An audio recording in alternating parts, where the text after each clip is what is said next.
நல்லவரே. சொல்லுங்க, என் இயேசுவே நான் பாடும் பாடலின் காரணரே. நன்மைகள் எதிர்பார்த்து உதவாதவர், ஏழையாம் என்னை என்றும் மறவாதவர். பாடலாம். நன்மைகள் எதிர்பார்த்து உதவாதவர், ஏழையாம் என்னை என்றும் மறவாதவர். துதி உமக்கே, கனம் உமக்கே, துதி உமக்கே, கனம் உமக்கே, புகழும் மேன்மையும் உந்தனுக்கே, புகழும் மேன்மையும் ஒருவருக்கே. எல்லோரும் இணைந்து துதி உமக்கே, கனம் உமக்கே, துதி உமக்கே, கனம் உமக்கே, புகழும் மேன்மையும் ஒருவருக்கே, புகழும் மேன்மையும் ஒருவருக்கே. எத்தனை மனிதர்கள் பார்த்தேனையா, ஒருவரும் உம்மை போல இல்லையா. எத்தனை மனிதர்கள் பார்த்தேனையா, ஒருவரும் உம்மை போல இல்லையா. நீரின்றி வாழ்வே இல்லை உணர்ந்தேனையா, உந்தனின் மாறான்பை மறவேனையா. நீரின்றி வாழ்வே இல்லை உணர்ந்தேனையா, உந்தனின் மாறான்பை மறவேனையா. துதி உமக்கே, கனம் உமக்கே, துதி உமக்கே. பாடலாம்.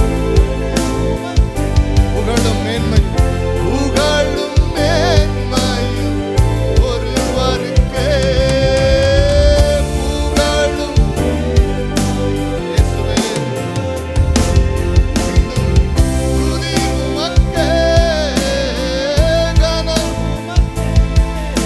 ஓ புகழும்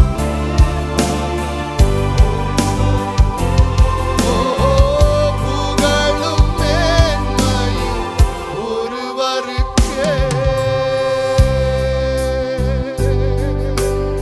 துதி உமக்கே, நீங்க கனம் உமக்கே, புகழும் மேன்மையும் ஒருவருக்கே, புகழும். மீண்டும் துதி உமக்கே, நீங்க துதி உமக்கே, புகழும்.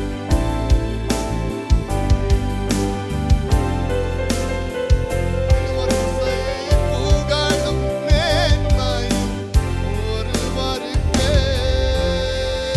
என் மன ஆழம் என்ன நீர் அறிவீர், என் மன விருப்பங்கள் பார்த்துக் கொள்வீர். என் மன ஆழம் என்ன நீர் அறிவீர், என் மன விருப்பங்கள் பார்த்துக் கொள்வீர். ஊழிய பாதைகளில் உடன் வருவீர், ஊழிய பாதைகளில் உடன் வருவீர். சோதித்த நேரங்களில் பலன் தருவீர், ஊழிய பாதைகளில் உடன் வருவீர். சொல்லுங்க, சோதித்த நேரங்களில் பலன் தருவீர். எல்லாரும் சேர்ந்து வாழ்க்கையின் பாதைகளில் உடன் வருவீர். சோர்ந்திட்ட நேரங்களில் பலன் தருவீர். புகழ் உமக்கே, கனம் உமக்கே, துதி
இயேசுவே நீர் மாறாதவர், உம்மை ஆராதிக்கிறோம்.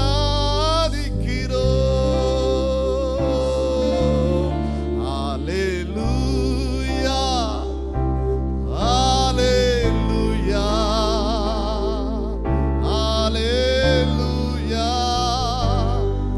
அல்லேலூயா.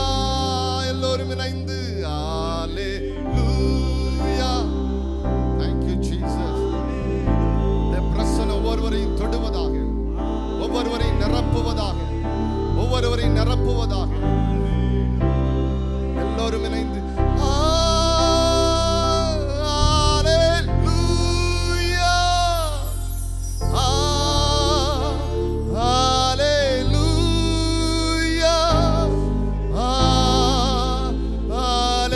அல்லேலூயா, அல்லேலூயா. Jesus. நன்றி ஆண்டவரே. உள்ளத்தை திறந்து சொல்லுங்க, நன்றி ஆண்டவரே. எத்தனையோ பேருக்கு இந்த வருஷம் கிடைக்கல, ஆனா எனக்கு கிடைச்சிருக்கு. ஓ, உங்க அன்பை நினைக்கிறேன் ஆண்டவரே, உங்க மாறாத அன்பை நான் நினைக்கிறேன் ஆண்டவரே. இயேசுவே உம்முடைய அன்பை நினைக்கிறேன். ஓ, நீர்தான் என் தஞ்சமே, நீர்தான் என் கோட்டையே, நீர்தான் என் தஞ்சமே, நீர்தான் என் கோட்டையே. சோர்ந்திடும் நேரம் சார்ந்திட எனக்கு, சோர்ந்திடும் நேரம் சார்ந்திட எனக்கு, நீர்தான், நீர் மட்டும்தான். சோர்ந்திடும் வேலை சார்ந்திட எனக்கு, நீர்தான், நீர் மட்டும்தான். Thank you Jesus.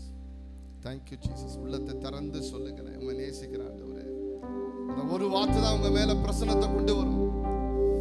ஆண்டவரே, உம்முடைய நேசத்திற்கு இடையில் வந்து நிற்கிற எதையும் நான் அகற்றுவேன், எதையும் தூக்கி வீசுவேன். ஓ,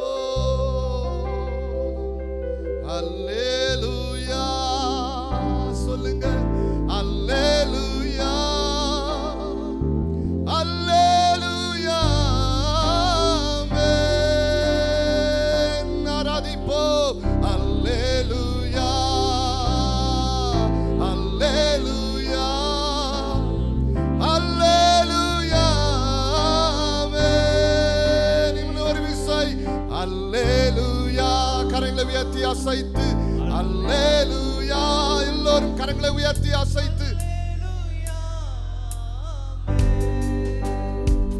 அல்லேலூயா, அல்லேலூயா, அல்லேலூயா. ஆமென். அல்லேலூயா, அல்லேலூயா, அல்லேலூயா.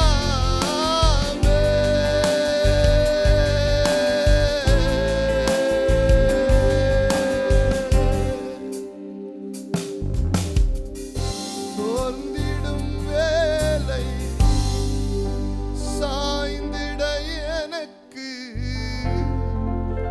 நீர்தான், நீர் மட்டும்தான். சோர்ந்திடும் வேலை சாய்ந்திட எனக்கு, நீர்தான், நீர் மட்டும்தான். ஓ glorious God. பரலோக பிதாவே, பரலோக பிதாவே, வானம் திறக்கப்பட்டிருக்கிறதற்காக ஸ்தோத்திரம். உம்முடைய அபிஷேகம் இந்த இடத்தை நிரப்பி இருப்பதற்காக ஸ்தோத்திரம். இந்த அருமையான கூடுகையை நீங்க பொறுப்பெடுத்திருக்கிறதற்காக ஸ்தோத்திரம்.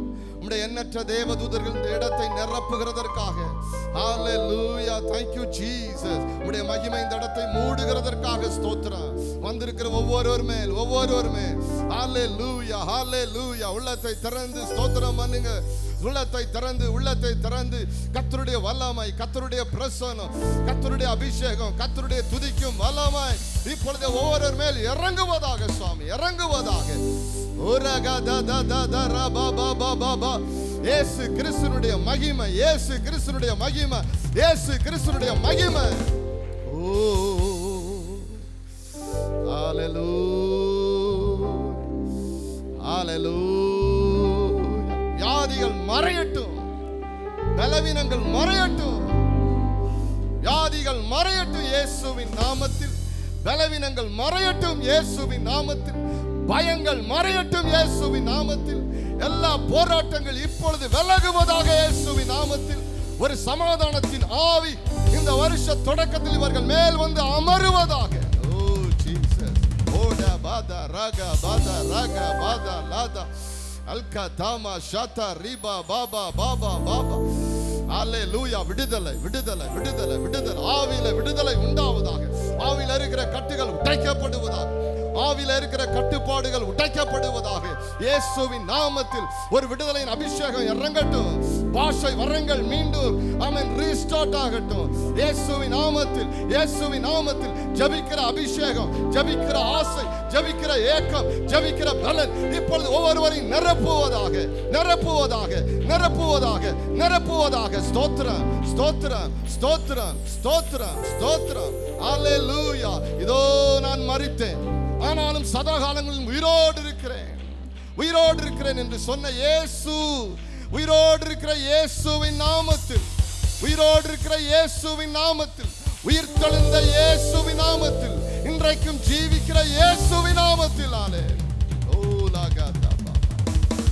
Thank you Jesus. உன் புலம்பலுக்கு பதிலாக ஆனந்த தைல அபிஷேகம் உன்மேல் இறங்கி இருக்கிறது. இயேசு கிறிஸ்துவினுடைய சத்தத்தை நீ கேட்பார். உன் பலவீனமான பகுதிகள் இன்றைக்கு மறைகிறது, மாறுகிறது. நன்றி. Thank you Jesus. Hallelujah, hallelujah. Oh glorious God. பலவீனங்கள் எல்லாத்திலிருந்து விடுதலையை கர்த்தர் கொடுக்கிறார். பயங்கள் எல்லாவற்றிலிருந்து விடுதலையை கர்த்தர் கொடுக்கிறார். சாபத்திலிருந்து ஒரு ஆசீர்வாதத்திற்கு நேராக உங்களை திருப்பி விடுகிறார். தேவன் உங்களை திருப்பி விடுகிறார். Thank you Lord. உமக்கு நன்றி, நன்றி, நன்றி, நன்றி. ஸ்தோத்திரம், ஸ்தோத்திரம், ஸ்தோத்திரம். 2014ல நான் இந்த இயேசுவின் தழும்புகள் ஊழியத்துக்கு நான் இன்ட்ரோடியூஸ் ஆனே வந்தேன். அப்போ பிரதர் வந்துட்டு சரி ப்ராஃபஸி எல்லாருக்கும் சொல்லுவாங்க, சரி நம்மளுக்கும் ஆண்டவர் என்ன சொல்லுவார் அப்படின்ற ஒரு எதிர்பார்ப்போட தான் நானும் வந்தேன். 2015ல் எனக்கு ப்ரேயர் பண்ணிவிட்டு பிரதர் சொன்னாங்க, அப்போ எனக்கு மேரேஜ் ஆகலை, உனக்கு வந்துட்டு கற்பத்தின் கனி ஆண்டவர் தருவார், உன் மந்தைகள் பெருகும்ன்ட்டு. அப்போ நான் நினச்சேன், இன்னும் கல்யாணமே ஆகலை, எதுக்கு ஆண்டவர் இப்போவே இதெல்லாம் சொல்கிறாரு அப்படின்னு சொல்லிட்டு நான் அதை அவ்வளோ பெருசாக எடுத்துக்கல. ஆனால் திருமணமாகி 5 வருடங்கள் ஆகியும் எங்களுக்கு குழந்தை இல்லை.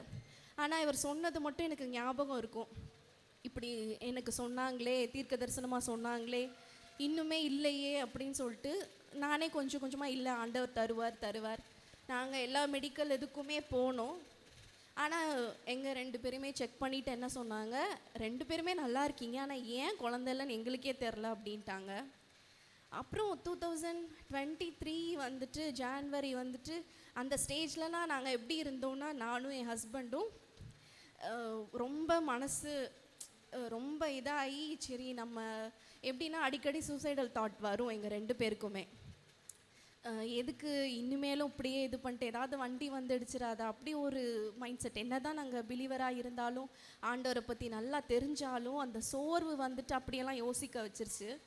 அப்போ 2023 அந்த இயர் வந்து ஜான்வரி இதே மாதிரி ஒரு கூட்டத்தில் நாங்கள் வந்திருந்தோம். நான் வந்திருந்தேன் ப்ரேயருக்கு. அப்போ வந்து டோட்டலாக ப்ரேயர்லாம் நிப்பாட்டிட்டேன். ஏசப்பா நீங்கள் எனக்கு சொன்னீங்க, ஆனால் வந்துட்டு இவ்வளோ நாளாயும் டிலே ஆனனால என்னால் அதுக்கு மேலே ப்ரேயரே ஏறெடுக்க முடியல, ஒரு வார்த்தை கூட ஜெபிக்க முடியல. நான் ஜஸ்ட்டு வந்து சும்மா தான் உட்காந்துருந்தேன். அப்போது எப்போதுமே பிரதர் சொல்லுவாங்க, நீங்கள் மெசேஜ்க்கு மட்டும் வராதீங்க, வர்ஷிப்புக்கும் சேர்த்து வாங்கன்னு சொல்லுவாங்க. வர்ஷிப்பில் வந்துட்டு உட்காந்துருந்தேன், பாடலை. நான் யூஸ்வலாக நல்லா பாடுவேன் எப்போதுமே, எனக்கு பாட்டு ரொம்ப பிடிக்கும். ஆனால் அந்த சோர்வுனால சுத்தமாக பாடலை. இப்போ பிரதர் வர்ஷிப்பில் அந்த பாட்டு பாடுற பிரதர் ஒரு வார்த்தை ரிப்பீட்டடாக ஒரு 20 டைம்ஸ்க்கு மேலே பாடியிருப்பாங்க அந்த லைன், என் மீட்பர் உயிரோடு இருக்கிறாருன்னு சொல்லிட்டு. எங்கேருந்து அந்த விசுவாசம் வந்துச்சுன்னு தெரியல. மீட்பரே உயிரோடு இருந்தால் என் கற்பம் செத்ததாக இருக்காதுன்ட்டு என்னறியாமல் ஒரு விசுவாசம், அவ்வளோ நாள் சோர்ந்து போன அந்த இதில் அப்படி ஒரு விசுவாசம். அப்புறம் பிரதர் ப்ரேயர் பண்ணாங்க. ப்ரேயர் பண்ணிவிட்டு சொன்னாங்க, நீ குழம்பி போகாத, இந்த வருடம் வந்துட்டு ஆண்டவர் வந்து உனக்கு குழந்தைய வந்து கையில் நீ எடுத்துகிட்டு வருவ அப்படின்னு சொல்லி திருப்பியும் ப்ராஃபஸி பண்ணாங்க. 2015 பண்ணது போலவே திருப்பியும் இது பண்ணாங்க. அதே மாதிரி பிப்ரவரி வந்துட்டு நான் கன்சீவாக இருக்கேன்னு எங்களுக்கு தெரிஞ்சுது. எங்களுக்கு அழகான ஒரு குழந்தை செப்டம்பர் மாதம் பிறந்தது. ஒரு ஏஞ்சல் எங்களுக்கு கிடச்சிது. அநேக அற்புதங்கள் இந்த ஊழியத்தில் நான் பெற்றுக்கொண்டேன். அது ஒரு பெரிய சாட்சி தான். அடுத்து நிறைய என்னோடய பலவீனங்கள், உடம்புல வந்துட்டு கழுத்து வலி இருந்துச்சு எனக்கு. அப்போது வந்துட்டு நான் அதை அவர் பிரதர்கிட்ட நான் சொல்லலை, எதுக்காக ப்ரேயர் பண்ணணும் எந்த இதுக்கும் சொல்லலை. அவரே வந்துட்டு ஜெபிச்சுட்டு சொன்னார், இந்த மாதிரி ஒரு அக்கினி அபிஷேகம் வந்துட்டு வருது, அது உன்னோட எல்லா நரம்பு மண்டலங்களையும் ஹீல் பண்ணுறதை நான் பார்க்குறேன் அப்படின்னாரு.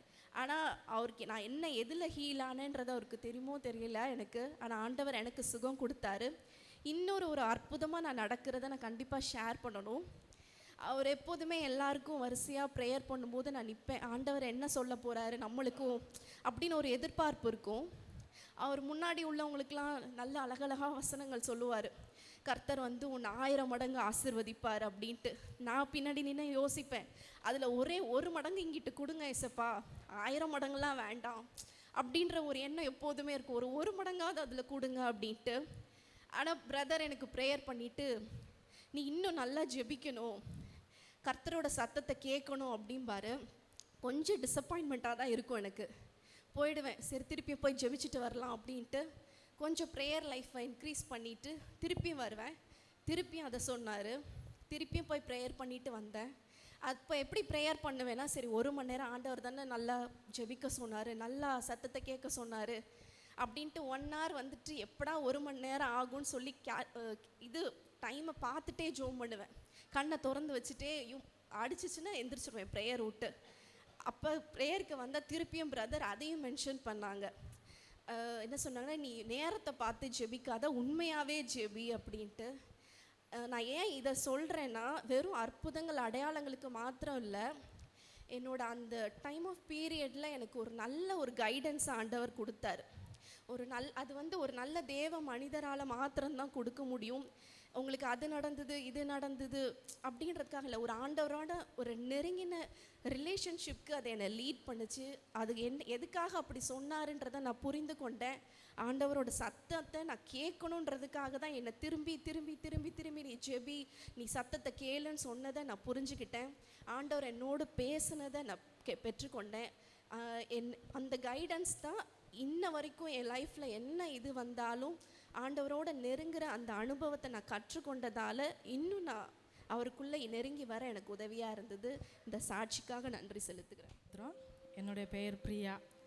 நான் 2015 நான் மாமாவோட ஊழியத்தில் நான் இணைஞ்சிருக்கேன். நான் ஒரு இந்த பேக்ரவுண்ட் ஃபேமிலியிலேருந்து நான் வந்த பொண்ணு தான். ஆனால் ஆண்டவர் நேர் வழியாக இந்த ஊழியருக்கு நேராக என்னை நடத்தி கர்த்தர் ரட்சிப்பை தந்து அநேக பிசாசு போராட்டத்தோடு நான் இருந்தேன். அதில் எல்லாவற்றிலிருந்து கர்த்தர் எனக்கு விடுதலையை தந்து கர்த்தர் என்னுடைய வாழ்க்கையை ஆவிக்குரிய வாழ்க்கையும் கட்டி கர்த்தருக்குள்ளே என்னை பலப்படுத்தி கிறிஸ்து இயேசுக்குள்ளே நிலைத்திருக்கும்படி கர்த்தர் எனக்கு கிருபை தந்தார். இது எல்லாவற்றிலும் 10 வருஷமாக நான் மாமாவோடைய ப்ரேயர் மீட்டிங் நான் வந்துட்டு போயிட்டுருக்கேன். ஆனால் ஒவ்வொரு டைம் வரும்போதும் என்னுடைய திருமண காரியத்தை குறித்து ஆண்டவர் மாமாவோட பேசிகிட்டே இருப்பாங்க. ஆனால் எனக்கு திருமணம் ஆகலை. 34 வயசில் தான் எனக்கு திருமணம், கடந்த வருஷம்தான் ஆச்சு. அது வரைக்கும் பார்த்திங்கன்னா மாமா மூலமாக ஆண்டவர் பேசிகிட்டே இருப்பாங்க.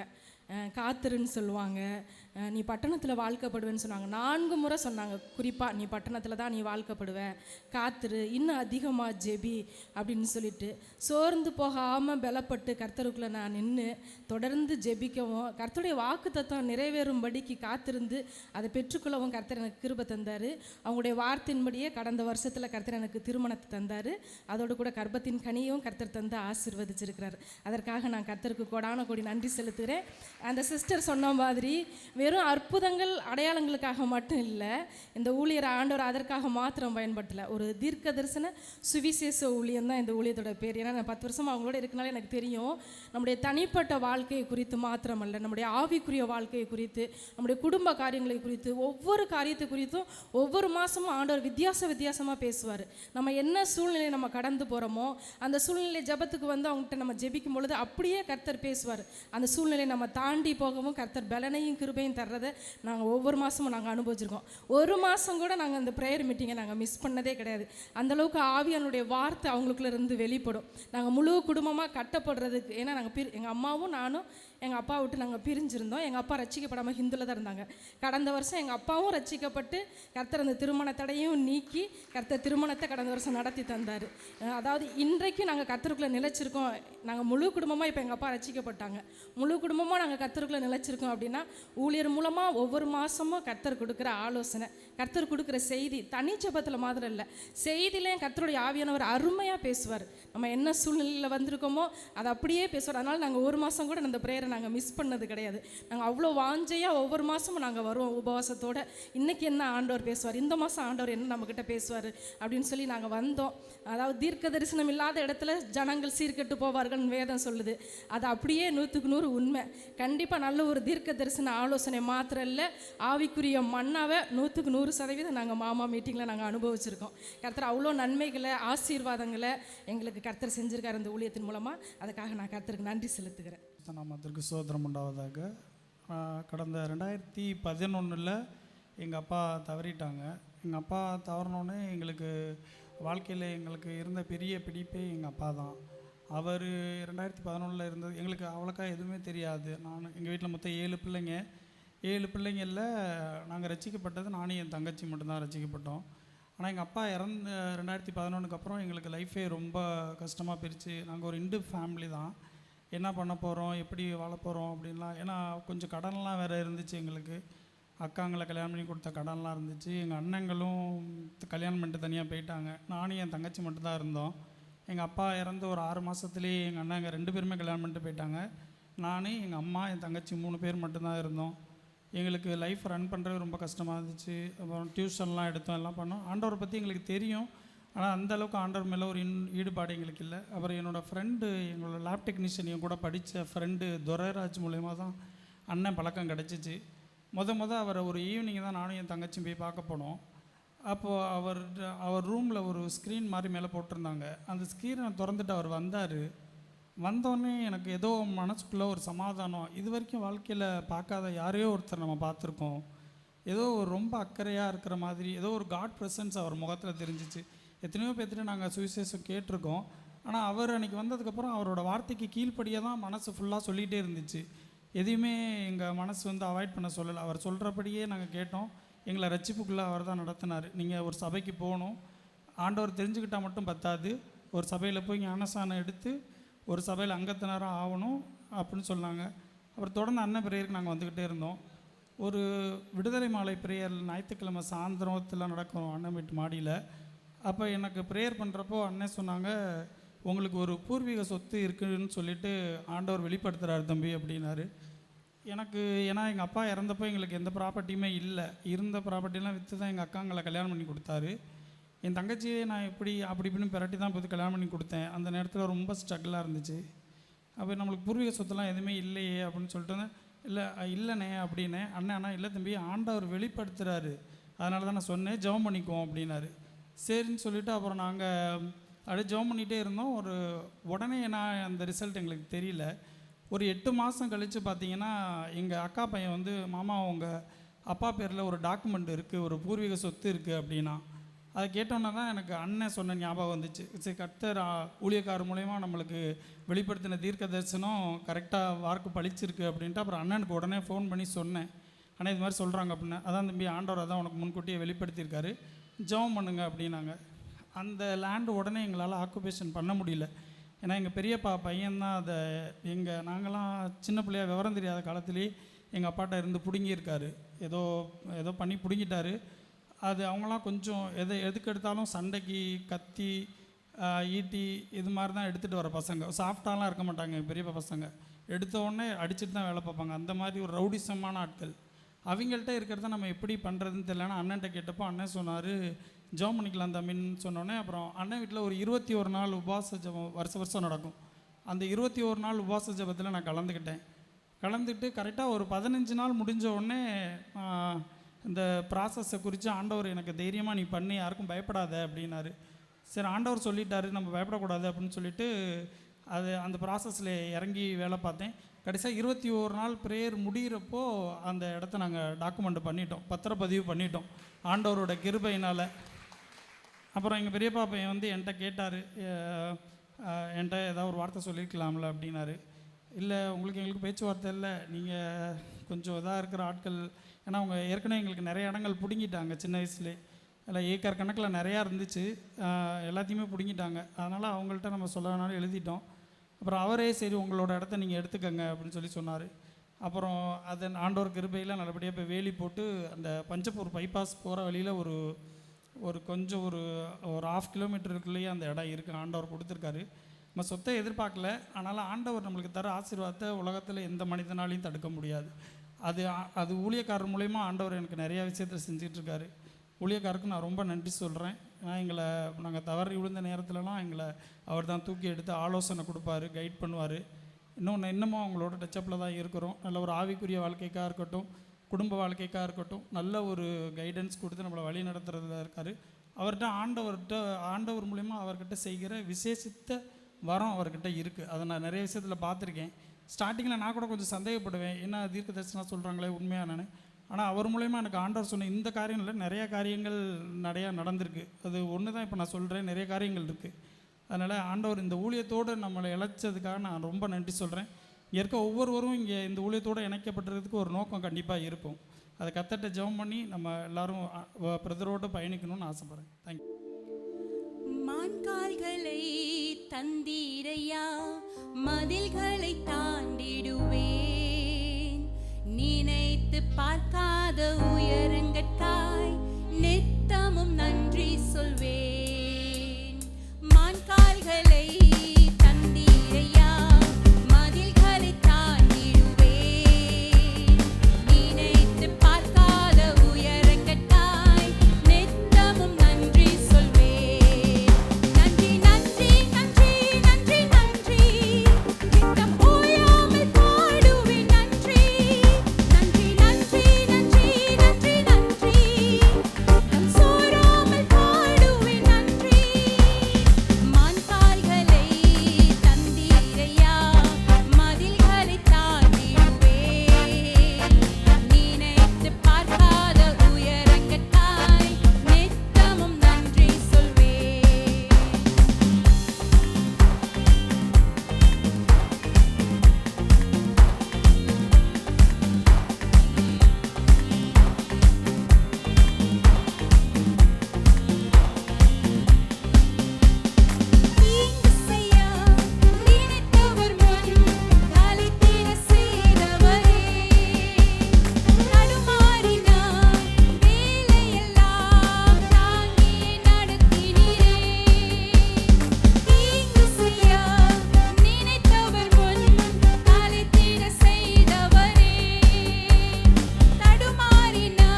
எனக்கு தந்த உம்முடைய வார்த்தைகளை உம்முடைய பிள்ளைகளுக்கு உம்முடைய பலத்தோடு உம்முடைய அபிஷேகத்தோடு கொடுப்பதற்கு உதவி செய். சங்கீதம் 107:20 சொல்லுகிறது, கர்த்தர் தமது வசனத்தை அனுப்பி அவர்களை குணமாக்கினார்.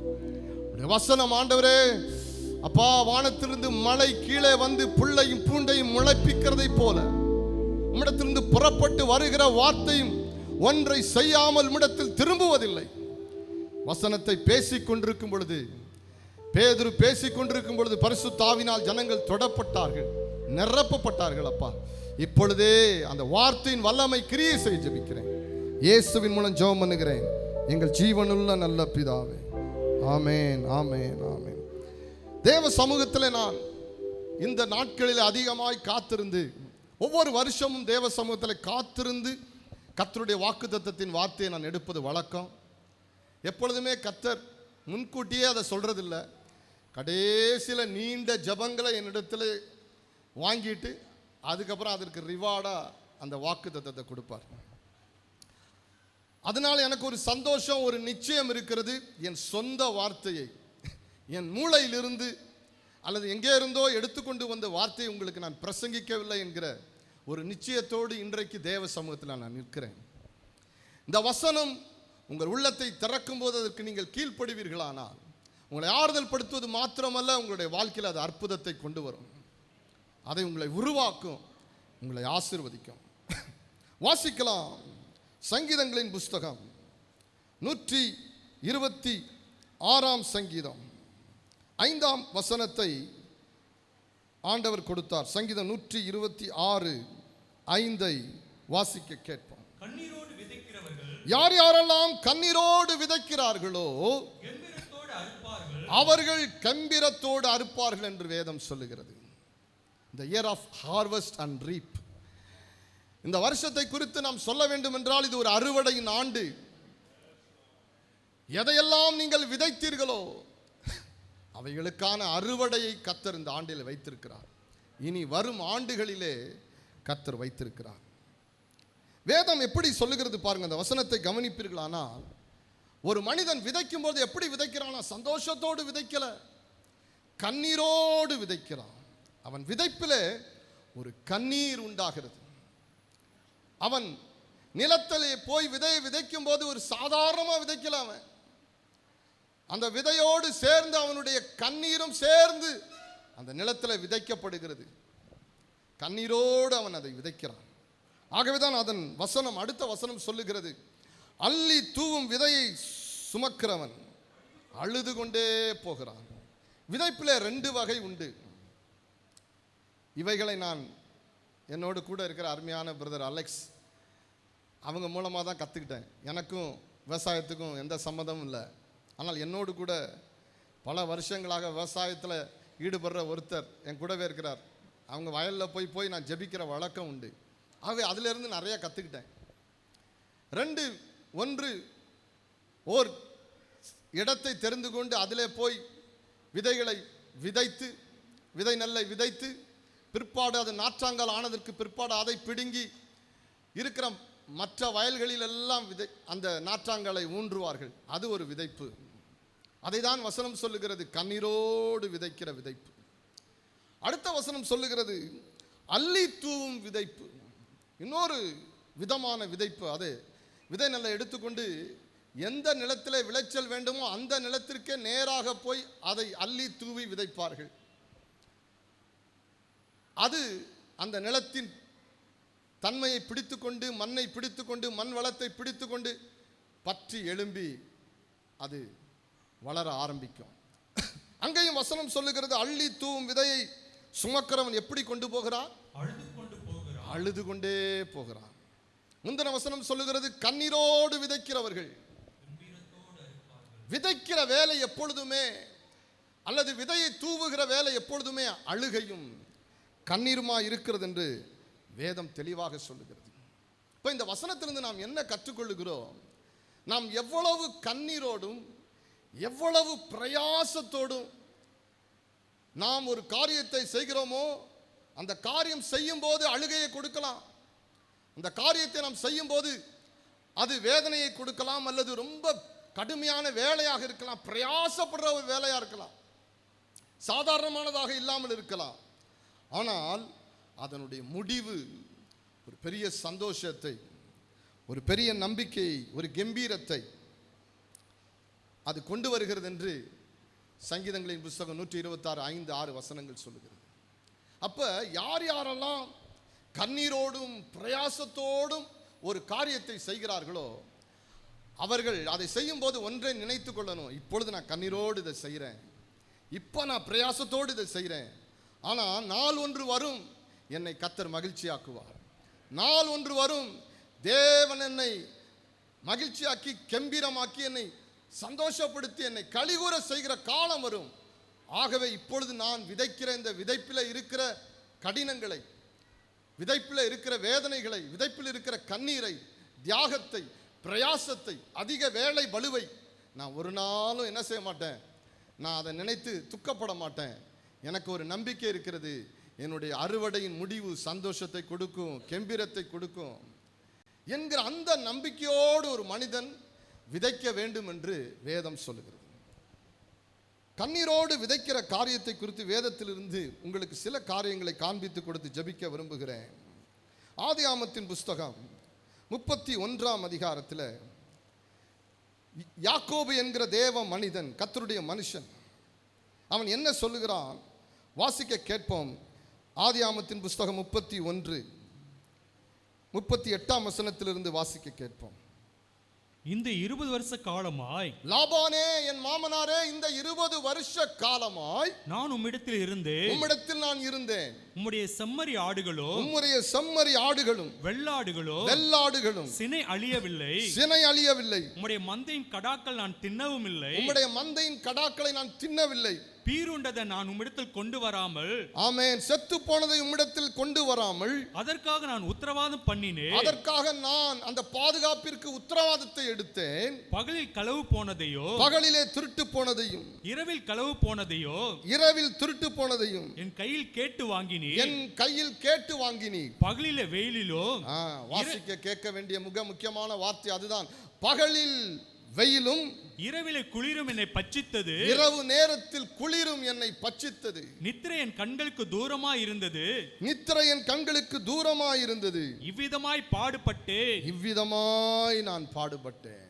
கண்ணீரோடு மேய்ப்பு பணி, ஆடுகளை, தன் மாமனுடைய ஆடுகளை, தன் எஜமானுடைய ஆடுகளை, லாபானுடைய ஆடுகளை ஒரு மனிதன் கண்ணீரோடு 20 வருஷம் அவன் ஒரு மேய்ப்பனை போல, வேதம் சொல்லுகிறதை போல, பகலில் வெயிலும் இரவில் கடுமையான குளிரும் என் சரீரத்தை பட்சித்தது. நித்திரை என் கண்களுக்கு தூரமாயிருந்தது. இவ்விதமாய் நான் பாடுபட்டேன். பாடுபட்டு ஒரு மேய்ப்பனுடைய வேலையை யாக்கோபு செய்கிறான். அப்படி யாக்கோபு செய்யும் பொழுது என்ன நடக்கிறது? தொடர்ந்து அவன் சொல்லுகிறதை அடுத்த வசனத்தை வாசிக்க கேட்போம். இந்த 20 வருஷம் காலம், இந்த 20 வருஷ காலம் உம்முடைய வீட்டில் இருந்தேன், உம்முடைய வீட்டில் இருந்தேன். 14 வருஷம் உம்முடைய 2 குமார்த்திகளுக்காகவும் 6 வருஷம் உம்முடைய மந்தைக்காகவும் உம்மிடத்தில் சேவித்தேன். 14 வருஷங்கள் உம்முடைய 2 குமாரத்திகளுக்காக உம்மிடத்திலே வேலை செய்தேன். 6 வருடங்கள் உம்முடைய மந்தைக்காக உம்மிடத்தில் நான் சேவித்தேன். 10 முறை என் சம்பளத்தை மாற்றினீ, 10 முறை என் சம்பளத்தை மாற்றிவிட்டேன். இன்றைக்கு ஒரு சம்பளம் சொல்லுவீர், நாளைக்கு அந்த சம்பளத்தை குறைச்சிருவீர். அதற்கு பிற்பாடு இன்னொரு சம்பளம், அதற்கு பிற்பாடு ஏதோ ஒரு கணக்கை காண்பித்து, இந்த ஆடுகள் பீருண்டு போய்விட்டது, அதை உன் கணக்கில் சேர்ப்பேன், இந்த ஆடுகள் திருட்டு போய்விட்டது உன்னுடைய கணக்கில் சேர்ப்பேன், நீ அந்த ஆட்டு கடாய்களை தின்றிருப்பாய், ஆகவே உன் கணக்கில் அதை சேர்க்கிறேன், உனக்கு சம்பளம் இவ்வளவுதான் என்று 10 முறை என் சம்பளத்தை மாற்றிவிட்டேன். இது எதை குறிக்கிறது? ஒரு கடுமையான, ஒரு நீதியற்ற ஒரு எஜமானை குறிக்கிறது. தன் வேலைக்காரனுக்கு ஏற்ற கூலியை கொடுப்பதற்கு மனமற்ற ஒரு எஜமானினுடைய இருதயத்தை லாபானுடைய இருதயம் குறிக்கிறது. வசனம் வாசிங்க, அடுத்த வசனம். என் பிதாவின் தேவனாகிய ஆபிரகாமின் தேவனும் ஈசாக்கின் பயபக்தி கூறியவரும் என்னோடு இராமற்று போனால் நீர் இப்பொழுது என்னை வெறுமையா அனுப்பிவிட்டிருப்பி, தேவன் என் சிறுமையோ என் கை பிரயாசத்தை பார்த்து நேற்று ராத்திரி உம்மை கடந்து கொண்டார் என்று சொன்னார். என்ன சொல்லுகிறார் இந்த யாக்கோபு? என் பிதாவாகிய ஆபிரகாமின் தேவனும் என் தகப்பனாகிய ஈசாக்கின் தேவனுமாகிய கர்த்தர் என்னோடு இராமற் போனால் என்ன செஞ்சிருப்பீர்? நீர் என்னை இப்பொழுது வெறுமையாய் அனுப்பியிருப்பீர். நான் ரொம்ப பாடுபட்டு கண்ணீர் விட்டு பிரயாசப்பட்டு தியாகம் பண்ணி உம்முடைய மந்தைகளை காத்து மேய்க்கிறேன், பெருக்குகிறேன், கண்ணீர் பிரயாசம். ஆனால் எனக்கு கம்பீரமான ரிசல்ட் இல்லை, கம்பீரமான சம்பளம் இல்லை. 10 முறை சம்பளத்தை மாற்றி என்னை ஏமாற்றுகிறீர். ஒரு கெட்ட எஜமானுக்கு கீழே நான் இருக்கிறதை நினைத்து வேதனைப்படுகிறேன் என்று யாக்கோபு மேய்ப்பன் தன் வேலையில் தனக்கு மேல் இருக்கிற தன்னுடைய மாமனாக இருந்தாலும் தன் எஜமானை குறித்து வேதனையோடு பகிர்ந்து கொள்கிறதை இந்த வேதம் சொல்லுகிறது.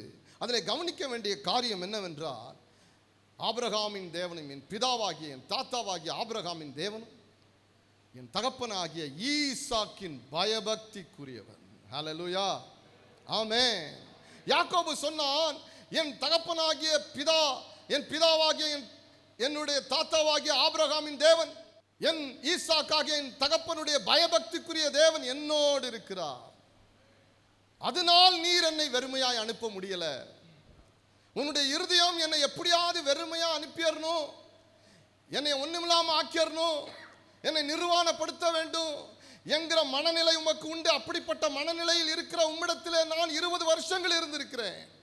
எத்தனை முறை உம்முடைய தவறான முகத்தை, தவறான நடக்கையை நான் பார்த்திருப்பேன். ஆனால் உம்மால் என்னை வெறுமையா அனுப்ப முடியல. காரணம் என்ன தெரியுமா? ஆபிரகாமின் தேவனும் ஈசாக்கின் பயபக்திக்குரியவருமாய் இருக்கிறவர் என்னோடும் இருக்கிறார். ஆமென்.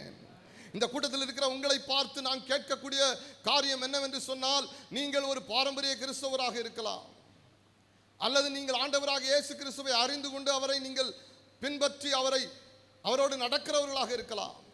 நீங்கள் சொல்ல வேண்டும், யாக்கோபை போல என் தாத்தா தொழுது கொண்ட தேவன், என் தகப்பன் பயபக்திக்குரியவராய் இருந்து தொழுது கொண்ட தேவன் என்னுடைய தேவனாய் இருக்கிறார். ஹல்லேலூயா, ஆமென். எங்க அப்பா எப்படி ஜெயிப்பார் தெரியுமா? எங்க தாத்தா அப்படி ஜெபிப்பாராம். அவரை குறித்து சொல்லியிருக்கிறாங்க, எனக்கு விவரம் தெரியாது. ஆனா நீ எப்படி ஜெபிக்கிற? உன்னுடைய விசுவாசம் எப்படி இருக்கிறது? நீ தேவ சமூகத்தில் எவ்வளவு நேரம் மெடுத்து ஜெபித்து வேதம் வாசித்து கர்த்தருடைய சத்தத்தை முன்னால் கேட்க முடிகிறது? கர்த்தருடைய கரமும் கர்த்தருடைய ஆவியானவரும் கர்த்தருடைய பலமும் உன்மேல் இருக்கிறதை புறஜாதிகள் பார்க்கணும். உன்னை வஞ்சிக்க வேண்டும், உங்களை வஞ்சிக்க வேண்டும், உங்களை அழிக்க வேண்டும், உங்களை விரட்ட வேண்டும், துரத்த வேண்டும், உங்களை நிர்மூலமாக்க வேண்டும் என்று திட்டமிடுகிற அந்த உலகத்தில் இருக்கிற பெரிய பெரிய சக்திகள் எல்லாம் உங்களுக்கு முன்பதாக தோற்று போக வேண்டும். காரணம் என்ன தெரியுமா? எனக்கு எந்த அமைச்சரையும் தெரியாது, எந்த அதிகாரியும் எனக்கு பின்னால் இல்லாமல் இருக்கலாம். என்னோடு இருக்கிற ஒருத்தர் இருக்கிறார். அவர் யாக்கோபின் தேவன், அவர் ஆபிரகாமின் தேவன், அவர் ஈசாக்கின் தேவன். ஆமென், ஹல்லேலூயா. அப்ப என்னுடைய வாழ்க்கையில ஒரு கம்பீரமான அறுவடை எப்போ வருகிறது? ஒரு மகிழ்ச்சியான அறுவடை எப்பொழுது எனக்கு கிடைக்கிறது? என்னுடைய வாழ்க்கையில நான் விதைத்த எல்லா விதமான வேதனையான பிரயாசங்களுக்கும் கண்ணீருக்கும் அதற்கான பதில், அதற்கான ரிவார்ட் அண்ட் ரிசல்ட் எனக்கு போதுமான அளவு என் மடியிலே வந்து விழ வேண்டுமானால், என் பிரயாசங்களுக்கான கம்பீரமான சந்தோஷமான அறுவடையை நான் அனுபவிக்க வேண்டுமானால், ஒன்றே ஒன்றுதான் எனக்கு தேவை.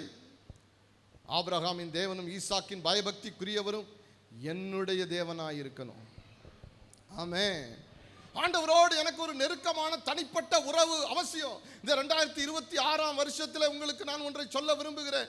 கர்த்தரோடு இருக்கக்கூடிய தனிப்பட்ட உறவு எப்படி இருக்கிறது என்பதை நீங்கள் இன்றைக்கு சோதித்து அறிய வேண்டும். நான் சர்ச்சுக்கு போறேங்க, நான் பைபிள் வாசிக்கிறேன், நானும் ஜெபிப்பேன், ஊழியம் செய்வேன். இப்படி அநேகர் இருக்கிறார்கள். இருக்கட்டும், நல்லது. ஆனால் உங்களுக்கு தெரியும், நீங்கள் தேவ சமூகத்தில் போய் அமரும் பொழுது கர்த்தருடைய பிரசன்னம் உங்கள் மேல் இறங்குகிறதா இல்லையா என்பது உங்களுக்கு தெரியும். தேவ சமூகத்தில் நீங்கள் ஜெபிக்க ஆரம்பித்து சில மணி நேரங்கள் கடந்தாவது கர்த்தர் உங்களோடு உங்கள் மனதை திறந்து, உங்கள் ஆவியை திறந்து ஏதோ ஒரு காரியத்திற்காக பேசி பலப்படுத்தி உங்களை அனுப்புவார் என்றால் கர்த்தர் உங்களோடு இருக்கிறார். எத்தனை அதிகாரங்கள் நமக்கு விரோதமாக எழும்பலாம், எத்தனை பெரிய பெரிய பெரிய கூட்டங்கள் எல்லாம் ஒன்று கூடி சேர்ந்து சபையை எதிர்க்கலாம், அடிக்கலாம், உதைக்கலாம். ஆனால் ஒரு நாளும் சபையை பாதாளத்தின் வாசல்கள் மேற்கொள்வதற்கு அதிகாரம் கொடுக்கப்படவில்லை என்று வேதம் சொல்லுகிறது. ஆமென், ஆமென். நமக்கு விரோதமாக எத்தனை பேர் எழும்பி நிற்கலாம், எழும்பி நின்று உன்னை என்ன செய்கிறேன் பார் என்று சொல்லலாம், அல்லது நமக்கு விரோதமாய் நமக்கே தெரியாமல் மறைமுகமாக கண்ணிகளை வைக்கலாம், திட்டங்களை தீட்டலாம். நாம் தேவனுக்குள்ளே உறுதியாக இருப்போமானால், யாக்கோபின் தேவன் நம்முடைய தேவன் என்கிற, ஆபிரகாமின் தேவன் நம்முடைய தேவன் என்கிற, ஈசாக்கின் பயபக்திக்குரியவர் எனக்கும் பயபக்திக்குரியவராக இருக்கிறார் என்கிற அனுபவம் உங்களுக்கு இருக்குமானால், நீங்கள் எதை பற்றியும் கவலைப்பட வேண்டிய தேவையில்லை. கர்த்தர் உங்கள் சார்பில் நின்று உங்களுக்காக யுத்தம் செய்வார். உங்களுக்கு விரோதமாக எழும்புகிறவர்கள் மடங்கடிக்கப்படுவார்கள். ஹல்லேலூயா, ஹல்லேலூயா, ஆமென். கவனிக்க வேண்டிய விஷயமே ஈசாக்கின் பயபக்திக்குரியவர், என் பிதாவான ஆபிரகாமின் தேவன் எனக்கும் தேவன் என்னோடு இருக்கிறார்னு சொன்னான் பாருங்க. கரங்களை உயர்த்தி அல்லேலூயா சொல்லுங்க. உங்களோடு கர்த்தர் இருக்கிறாரா? உங்களோடு கர்த்தர் இருக்கிறாரா? ஆமென். எப்பொழுது கர்த்தர் யாக்கோபோடு இணைந்தார் என்பதை உங்களுக்கு காண்பித்து கொடுக்க விரும்புகிறேன். ஆதியாகமத்தின் புஸ்தகம் 28ஆம் அதிகாரத்தை வாசிப்பீர்களானால், இந்த யாக்கோபு தன் தகப்பனாலும் தாயாலும் வீட்டை விட்டு உன் உயிர் பிழைக்க ஓடிப்போய் விடு, உன்னுடைய மாமனாகிய லாபானுடைய வீட்டிற்கு போய் எப்படியாவது நீ உயிரோடு இருந்தால் போதும், இல்லாவிட்டால் உன் சகோதரனாகிய ஏசா உன்னை கொன்று போடுவான், நீ உயிர் பிழைக்கும்படி ஓடிவிடு என்று சொல்லி அவர்கள் ஆதியாகமத்தின் புஸ்தகம் 27ஆம் அதிகாரத்தில் அவனை பேசி அனுப்பி விடுகிறார்கள். 27ஆம் அதிகாரத்தின் கடைசி வசனத்தில் ஏசா சொல்லுகிறான், ஒரு நாள் வரும், அப்பொழுது என்னுடைய சகோதரனாகிய யாக்கோபை நான் கொன்று போடுவேன். இந்த சத்தத்தை ஈசாக்கு அவனுடைய மனைவியும் கேட்டு யாக்கோபை பத்திரப்படுத்தி தன்னுடைய மாமனுடைய வீட்டிற்கு அனுப்புகிறார்கள். போகிற இடம் தெரியவில்லை, என்ன அங்கே இருக்கும், யார் அங்கே தன்னை தேற்றுவார், தேடுவார், அரவணைப்பார், தன்னை பாதுகாப்பார், பலப்படுத்துவார் என்று ஒன்றும் தெரியாது. ஆனாலும் இந்த யாக்கோபு புறப்பட்டு போகிறான். அவன் புறப்பட்டு போகும் பொழுது வேதம் சொல்லுகிறது, சூரியன் மறைந்து விட்டது, இருட்டு வந்தது. அப்பொழுது அவன் பயங்கரமான வனாந்தரத்தில் இருந்ததினால், அன்றைக்கு தான் தனிமையில் முதலாக ஒரு தனிமையை அவன் கடந்து போகிறான். அந்த தனிமையிலே ஒரு கல்லை எடுத்து தன் தலைக்கு கீழாக கொடுத்து அவன் அங்கே நித்திரை செய்கிறான் என்று வசனம் சொல்லுது. ஆதியாகமத்தின் புஸ்தகம் 28ஆம் அதிகாரத்தை வாசிப்பீர்களானால் நீங்கள் அங்கே கண்டுபிடிக்க முடியும். அநேக நேரங்களில் நாம் சில ஆதரவுகளை இழக்கும் போது தான், இவர்கள் எனக்கு ஆதரவாக இருப்பாங்க, அம்மா அப்பா ஆதரவாக இருப்பாங்க, என்னுடைய இந்த நபர் ஆதரவாக இருப்பார், இந்த ஃப்ரெண்டு ஆதரவாக இருப்பார், இந்த அரசியல்வாதி ஆதரவாக இருப்பார், இந்த அதிகாரி ஆதரவாக இருப்பார், இந்த போலீஸ் துறையில் இவரை எனக்கு தெரியும். சில நேரங்களில் கர்த்தர் எல்லா ஆதரவு கோலையும் முறித்து போடுவார். ஆமென். ஏனென்றால் நானே உனக்கு ஆதாரம், நானே உனக்கு ஆதரவு என்று சொல்லும்படி, அந்த பாடத்தை நாம் கற்றுக்கொள்ளும்படி, நம்முடைய முழு இருதயமும் கர்த்தர் மேல் மாத்திரம் விசுவாசத்தை உண்டாகும்படியாக அந்த ஆதரவுகளை ஏதோ ஒரு சூழ்நிலையில் நம்மை விட்டு முறித்து போடுகிறார் என்றால் நாம் சற்று ஒரு கணம் திகைத்து போவோம், நம்முடைய இருதயமும் சோர்ந்து போகும். ஆனால் நம்மை கர்த்தருக்குள் பலப்படுத்தி கொண்டு நாம் தேவ சமூகத்தில் இருப்போமானால் கர்த்தர் சொல்லுவார், நான் உனக்கு ஆதாரமாக இருக்கிறேன், ஆதாரமாக இருக்கிறேன். என்ன நடக்கிறது? இந்த யாக்கோபு ஒரு கல்லை எடுத்து வைத்து நித்திரை செய்தான் என்று வேதம் சொல்லுகிறது. அப்படி நித்திரை செய்த பொழுது 28ஆம் அதிகாரத்தினுடைய 11ஆம் வசனத்தை வாசிக்க கேட்போம். ஒரு இடத்திலே வந்து, ஒரு இடத்தில் வந்து சூரியன் அஸ்தமித்தபடியினால், சூரியன் அஸ்தமித்தபடியினால் அங்கே ராத்தங்கி, அங்கே ராத்தங்கி அவ்விடத்து கற்களில் ஒன்றை எடுத்து, அவ்விடத்து கற்களில் ஒன்றை எடுத்து தன் தலையின் கீழ் வைத்து, தன் தலையின் கீழ் வைத்து அங்கே நித்திரை செய்யும்படி, அங்கே நித்திரை செய்யும்படி படுத்துக் கொண்டான். தூங்க ஆரம்பிக்கிறான். சுற்றிலும் பயம் அவனை கவ்வி பிடிக்கிறது. 15ஆம் வசனம், நான் உன்னோடே இருந்து. இப்ப கர்த்தர் என்ன செய்றார்? 13ஆம் வசனத்தில் இப்படி ஆரம்பிக்கிறது. அப்பொழுது கர்த்தர் அவன் கண்களை திறக்கிறார். அவன் ஒரு சொப்பனம் காண்கிறான். கர்த்தர் பரலோகத்தில் இருக்கிற காட்சியை பார்க்கிறான். அப்பொழுது கர்த்தர் அவனோடு பேச ஆரம்பிக்கிறான். நான் உன்னோடு இருந்து, நீ போகிற இந்த இடத்திலெல்லாம், நீ போகிற இந்த இடத்திலெல்லாம் உன்னை காத்து இந்த தேசத்துக்கு உன்னை திரும்பி வர பண்ணுவேன். உன்னை நான் திரும்பி வர பண்ணுவேன். நான் உனக்கு சொன்னதை செய்யும் அளவும் உன்னை கைவிடுவதில்லை என்றார். உன்னை கைவிடுவதும் இல்லை என்றார். ஆமென். கர்த்தர் சொன்னார், நான் உன்னோடு இருப்பேன், நீ போகிற இடத்திலெல்லாம் உன்னை காத்து இந்த தேசத்துக்கு நான் திரும்பி வர பண்ணுவேன், நான் உனக்கு சொன்னதை செய்யும் அளவும் கைவிடுவதில்லை. ஃபர்ஸ்ட் அப்போதான் அவன் வானம் திறக்கப்படுகிற அனுபவத்தை பார்க்குறான். அது வரைக்கும் ஆபிரகாம் சொன்னதை அவன் கேட்டிருக்கலாம். அவன் தகப்பன் ஈசாக்கு அனுபவங்களை எல்லாம் அவன் கேட்டிருக்கலாம். இப்போதான் ஃபர்ஸ்ட் கேட்டதை எக்ஸ்பீரியன்ஸ் பண்ணுகிறான், அனுபவிக்கிறான். கரங்களவே தலையிலையா சொல்லுங்க.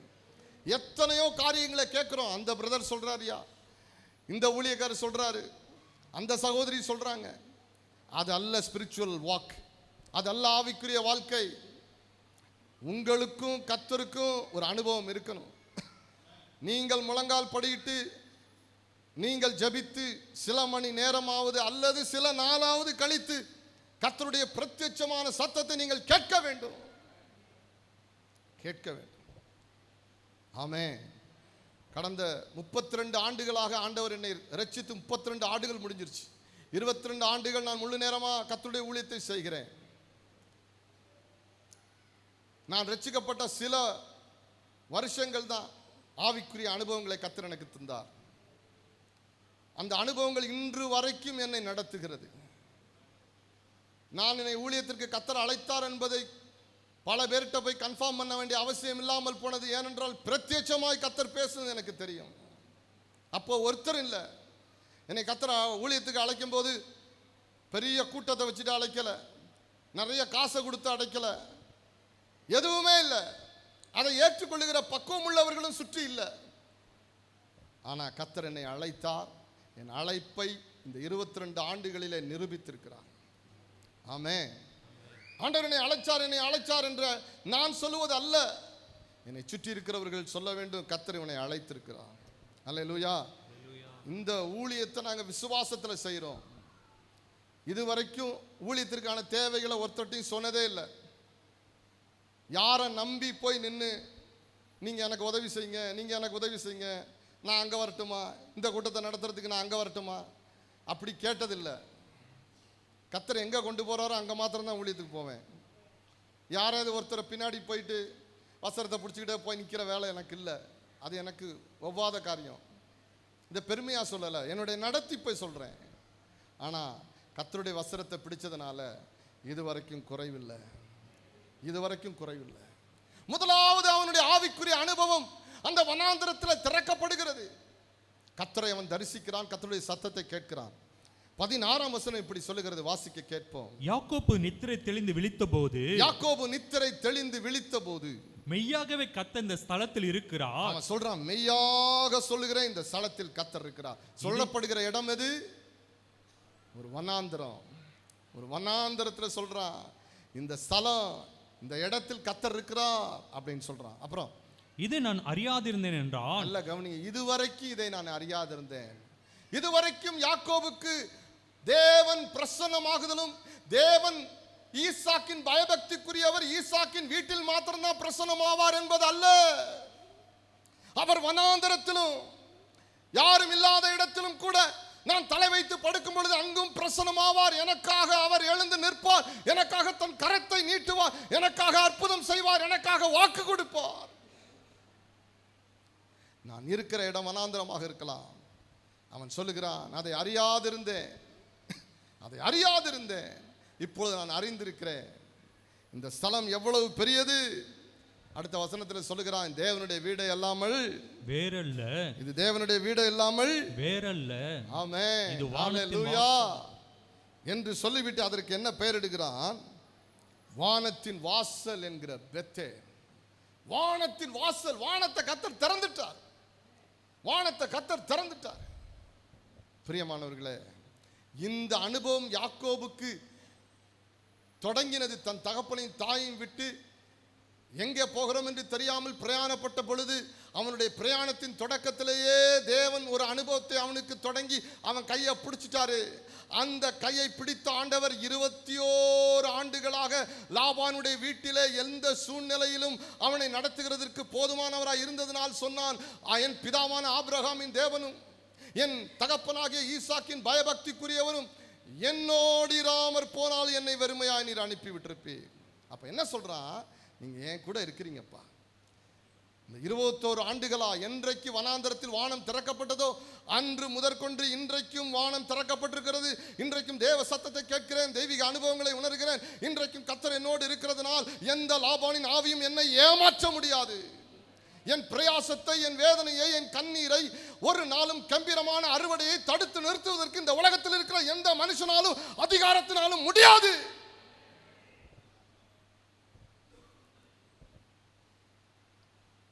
அதனால சொல்லுகிறான், யாக்கோபின் தேவன், ஈசாக்கின் தேவன், ஆபிரகாமின் தேவன் என்னோடு இருக்கிறார். நீங்க சொல்லணும், ஆபிரகாமின் தேவன், ஈசாக்கின் தேவன், யாக்கோபின் தேவன் என்னோடும் இருக்கிறார். எத்தனை பேர் உங்களை ஏமாத்துற பார்க்குறாங்க, ஏமாத்திட்டாங்க, நய வஞ்சகமா பேசி ஏமாத்திட்டாங்க. ஆமே, யாராவது ஒருத்தன் ஏமாத்துறதுக்கு வந்து உட்கார்ந்தா போதும், உங்க உள்ளத்துல இருந்து ஆவியானவர் பேசுவார்.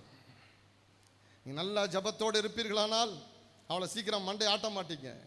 உள்ள இருக்கிற பகுத்தறியும் வரம் செயல்படும், டிசைனிங் ஸ்பிரிட் செயல்படும். அது சொல்லும், அது சொல்லுங்க, சரியில்லை, இவனை நம்பாத, இவனுக்குள்ள இந்த ஆவி செயல்படுது என்று சொல்லும். அவன் தன்னுடைய ஆவி அலக்களிக்கத்தக்கதாக அவன் ஆவியில எங்கெல்லாம் ஓடுறானோ அது போல உங்களையும் இழுத்து கொண்டு போவதற்கு முயற்சி பண்ணுவான். கர்த்தர் சொல்லுவார், ஸ்டே, நீ நில்லு. அவன் உன் பக்கம் இழுக்கணும், ஆவிதான் மாமிசத்தை இழுக்கணும். ஆமே, ஒரு நாளும் மாமிசத்துக்கு பின்னாடி ஆவி போகாது. எத்தனை பேர் ஒத்துக்கிறீங்க? அல்லேலூயா, ஆமென். எத்தனை பேர் அப்படி நம்முடைய வாழ்க்கையில் நம்மை அலக்களிப்பதற்கு முயற்சிக்கிறாங்க. நல்ல ஜப ஜீவியம் இருக்குமானால், உள்ளம் திறந்திருக்குமானால் என்ன நடக்கிறது என்பதை உங்கள் ஆவியிலே கர்த்தர் வெளிப்படுத்திடுவார். ஆமென், அல்லேலூயா. என்னோடு இருக்கிற ஒருவர் இருக்கிறார், அவர் ஈசாக்கின் பயபக்திக்குரியவர். யாக்கோபினுடைய வாழ்க்கையை எடுத்து பாருங்கள், ஒரு தெய்வீக அனுபவங்களால் நிறைந்த மனுஷன். அவன் கர்த்தர் அவனை சந்தித்து சந்திக்கிறார். ஒரு ராத்திரி நேரம் தன்னுடைய பிள்ளைகளை, மனைவிமார்களை எல்லாம் ஒதுக்கி தள்ளிவிட்டு யாப்பேக்கு என்கிற நதியிலே அவன் தனித்திருக்கும் போது கர்த்தருடைய தூதனானவர் வந்து ராத்திரி முழுவதும் யாக்கோபோடு போராடுகிறார். ஆமே, அது மாத்திரமல்ல, வேதம் சொல்லுகிறது, நீ எழுந்து பெத்தேலுக்கு போ, அதுதானே உன் தகப்பனுடைய வீடு, நான் உன்னை நடத்துவேன். வேதம் சொல்லுகிறது, தேவ தூதர்கள் அவனுடைய பிரயாணத்தில் அவனை சந்தித்தார்களாம். கரங்களை உயர்த்தி அல்லேலூயா சொல்லுங்க. ஆமென், ஹல்லேலூயா. தேவ தூதர்கள் அவனை சந்திக்கிறாங்க. ஒரு தெய்வீக அனுபவங்களோடு கூட இசைந்த, தெய்வீக அனுபவங்களோடு கலந்த ஒரு வாழ்க்கை. இன்றைக்கு இந்த 2026 வருஷம் ஜனவரி 4ஆம் தேதி இந்த கூட்டத்தில் இருக்கிற உங்களை பார்த்து நான் சொல்ல விரும்புகிறேன், உங்களுக்கு தேவை தெய்வீக அனுபவம். ஒருவேளை அந்த தெய்வீக அனுபவத்தை பெற்று இப்பொழுது இழந்திருப்பீர்களானால், இன்றைக்கு இந்த ஜப வேளையில கர்த்தர் மீண்டும் அந்த தெய்வீக அனுபவங்களை உங்கள் மேல் மீண்டும் வைப்பார் என்று நான் விசுவாசிக்கிறேன். நான் ஜெபிக்கிறேன், வாஞ்சிக்கணும். ஆண்டவரே, நான் உம்மோடு பேச வாஞ்சிக்கிறேன். நான் உங்களுடைய சமூகத்தில் பல மணி நேரங்கள் செலவு பண்ணுவதற்கு வாஞ்சிக்கிறேன். உடைய வேத வசனத்தை வாசித்து ஜெபிப்பதற்கு வாஞ்சிக்கிறேன். அதனுடைய ரகசியங்களை எல்லாம் பேசும்படி வாஞ்சிக்கிறேன். 1000 பேர் 1000 செய்திகளை கொடுத்து அந்த செய்திகள் 1,00,000 செய்திகளை ஜனங்கள் கேட்டாலும் நான் பிரசங்கிக்கும் போது இன்னொரு புதிய செய்தியை ஜனங்களுக்கு பேசுவேன். அதான் இத்தனை ஆண்டுகளின் அனுபவம். புதிய புதிய வார்த்தைகளை கர்த்தர் கொடுப்பார். அவர்கிட்ட பழசே இல்லை. ஆமென். அவருடைய வாழ்க்கையில் அவர்கிட்ட கையில பழசே இல்லை. புதிய காரியத்தை செய்கிறவர். கரங்களை உயர்த்தி அல்லேலூயா சொல்லுங்க. ஆவிக்குரிய அனுபவங்களை நீங்கள் அனுபவித்து உங்கள் வாழ்க்கையை நடத்துவீர்களானால், தேவனோடு இருக்கிற உறவு உறுதியாய் உங்களுக்கு இருக்குமானால், உங்களுக்கும் தேவனுக்கும் ஒரு தனித்த ஒரு நல்ல உறவு கட்டப்பட்டிருக்குமானால், உங்கள் வாழ்க்கையில் நீங்கள் எதையெல்லாம் பிரயாசப்பட்டீர்களோ, எதையெல்லாம் கண்ணீரோடு விதைச்சிங்களோ, அதுக்கெல்லாம் கம்பீரமான அறுவடையை கர்த்தர் கொடுத்துருவார். ஆமென் சொல்லுங்க. ஆமென். தேவனோடு தனித்திருக்கக்கூடிய அனுபவத்தை வாஞ்சிக்கிற காரியங்கள் இன்றைக்கு பெருகணும். நான் ரட்சிக்கப்பட்ட நாட்களிலும் அதற்கு முன்பதாகவும் அதற்கு பின்பதாக சில வருஷங்களிலும் இந்த அனுபவங்களை குறித்த அதிக போதனைகள், அப்படிப்பட்ட தெய்வீக மனிதர்களை கர்த்தர் எழுப்பி மேலே நிறுத்தினார். இன்றைக்கு பொல்லாத ஊழியக்காரர்கள் எழும்பி விட்டார்கள்.